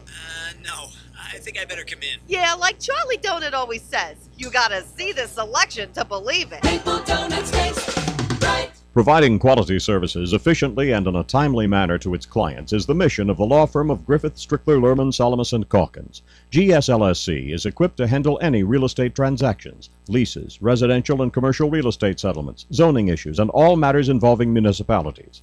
They are also experienced in the formation and operation of family real estate ventures that are tax sensitive to the needs of the investors. Griffith, Strickler, Lerman, Solomon & Calkins is an approved title insurance agency and can provide you with title insurance and legal representation at one low cost when buying a home or investment property. Don't risk any real estate settlement without an experienced real estate attorney from the law firm of Griffith, Strickler, Lerman, Solomon & Calkins at your side. Phone 717-757-7602. They've been handling residential and commercial real estate matters in South Central Pennsylvania for more than 50 years. With mortgage interest rates at an all-time low, now is the time to buy or refinance. Phone 717-757-7602 today or visit their website, gslsc.com. First in York, first in sports. Sports Radio 1350, WOYK. Back in West York, Ron Ruben and Gareth Hissong with you. A wild game tonight, and Dallastown wins it 21-20 over West York to stay unbeaten 2-0, and the Bulldogs go to 1-1. Time now for our post-game stats, courtesy of Shipley Energy. For the Bulldogs, quarterback Ross Campbell, 19 carries, 131 yards tonight. Garrett Stauffer, 5 carries, 13 yards. Did have a touchdown, a 1-yard touchdown run. Cadence Thomas, 2 carries for 9 yards. Noah Bowers, 16 carries, a net of 24 yards. Also had a 2-yard touchdown run. Kyle Narber, 2 carries for 6 yards. Jamal Anderson, 1 carry for -2. The Bulldogs, 43 carries, 177 yards on the ground. Through the air, Ross Campbell, 8 of 21 for 107 yards tonight. Was picked off once. Cash Glaudfelder, 2 of 3 for 22 yards. So overall, the Bulldogs 10 of 24 for 129 yards passing tonight. Diego Torres had 4 catches for 45 yards. Noah Bowers 1 for 10. Ian Lichty 2 for 44 yards, and Cash Gladfelder 3 catches for 31 yards, 306 total yards for the Bulldogs. For Dallastown, Addison Quinones, 12 carries, 76 yards, 2 touchdowns, runs of 4 and 8 yards tonight, and he carried him in that decisive fourth quarter. Des Jones, 8 carries, 35 yards, a 2-yard touchdown run. Cade Gold, 7 carries for a net of 2. Jack Marks, 5 carries, 15 yards. Damian Weaver, 1 carry for -2, and Owen Ritter, 1 carry for 2. Dallastown, 34 carries, 134 yards tonight. Through the air, Cade Gold was 7 of 22 for 107 yards, 1 interception. And Jake Garrity, 1 of 1 on a fake punt for 13 yards. The Wildcats overall 8 of 23 for 120 yards. Jake Jansen had 2 catches for 8 yards. Owen Ritter, 2 for 48 yards. Addison Quinones, 4 for 51. And John Middleton, 1 for 13. The Wildcats a total of 254 yards tonight. And those post-game stats courtesy of Shipley Energy. Again, Jake Garrity was seriously injured late in the first half, taken off on a stretcher. So again, we extend our prayers and best wishes to Jake and his family and friends tonight and hope that everything turns out okay there. So we'll take a break now, come back with our quality digital office technology player of the game and York Traditions Bank post-game scoreboard as Dallastown defeats West York 21-20 on the York Adams League High School Game of the Week presented by WellSpan Sports Medicine.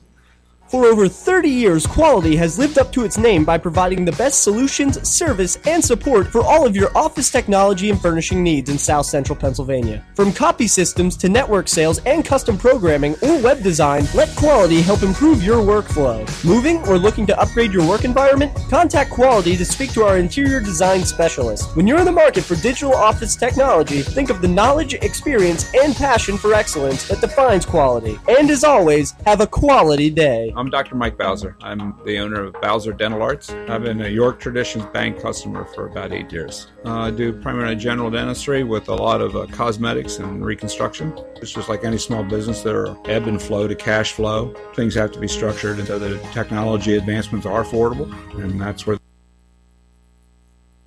the bank comes in. I like York Traditions Bank because what I want is a professional relationship, a partnership in business. They are extremely customer-oriented, above and beyond any relationship that I ever had with any other bank. They know me.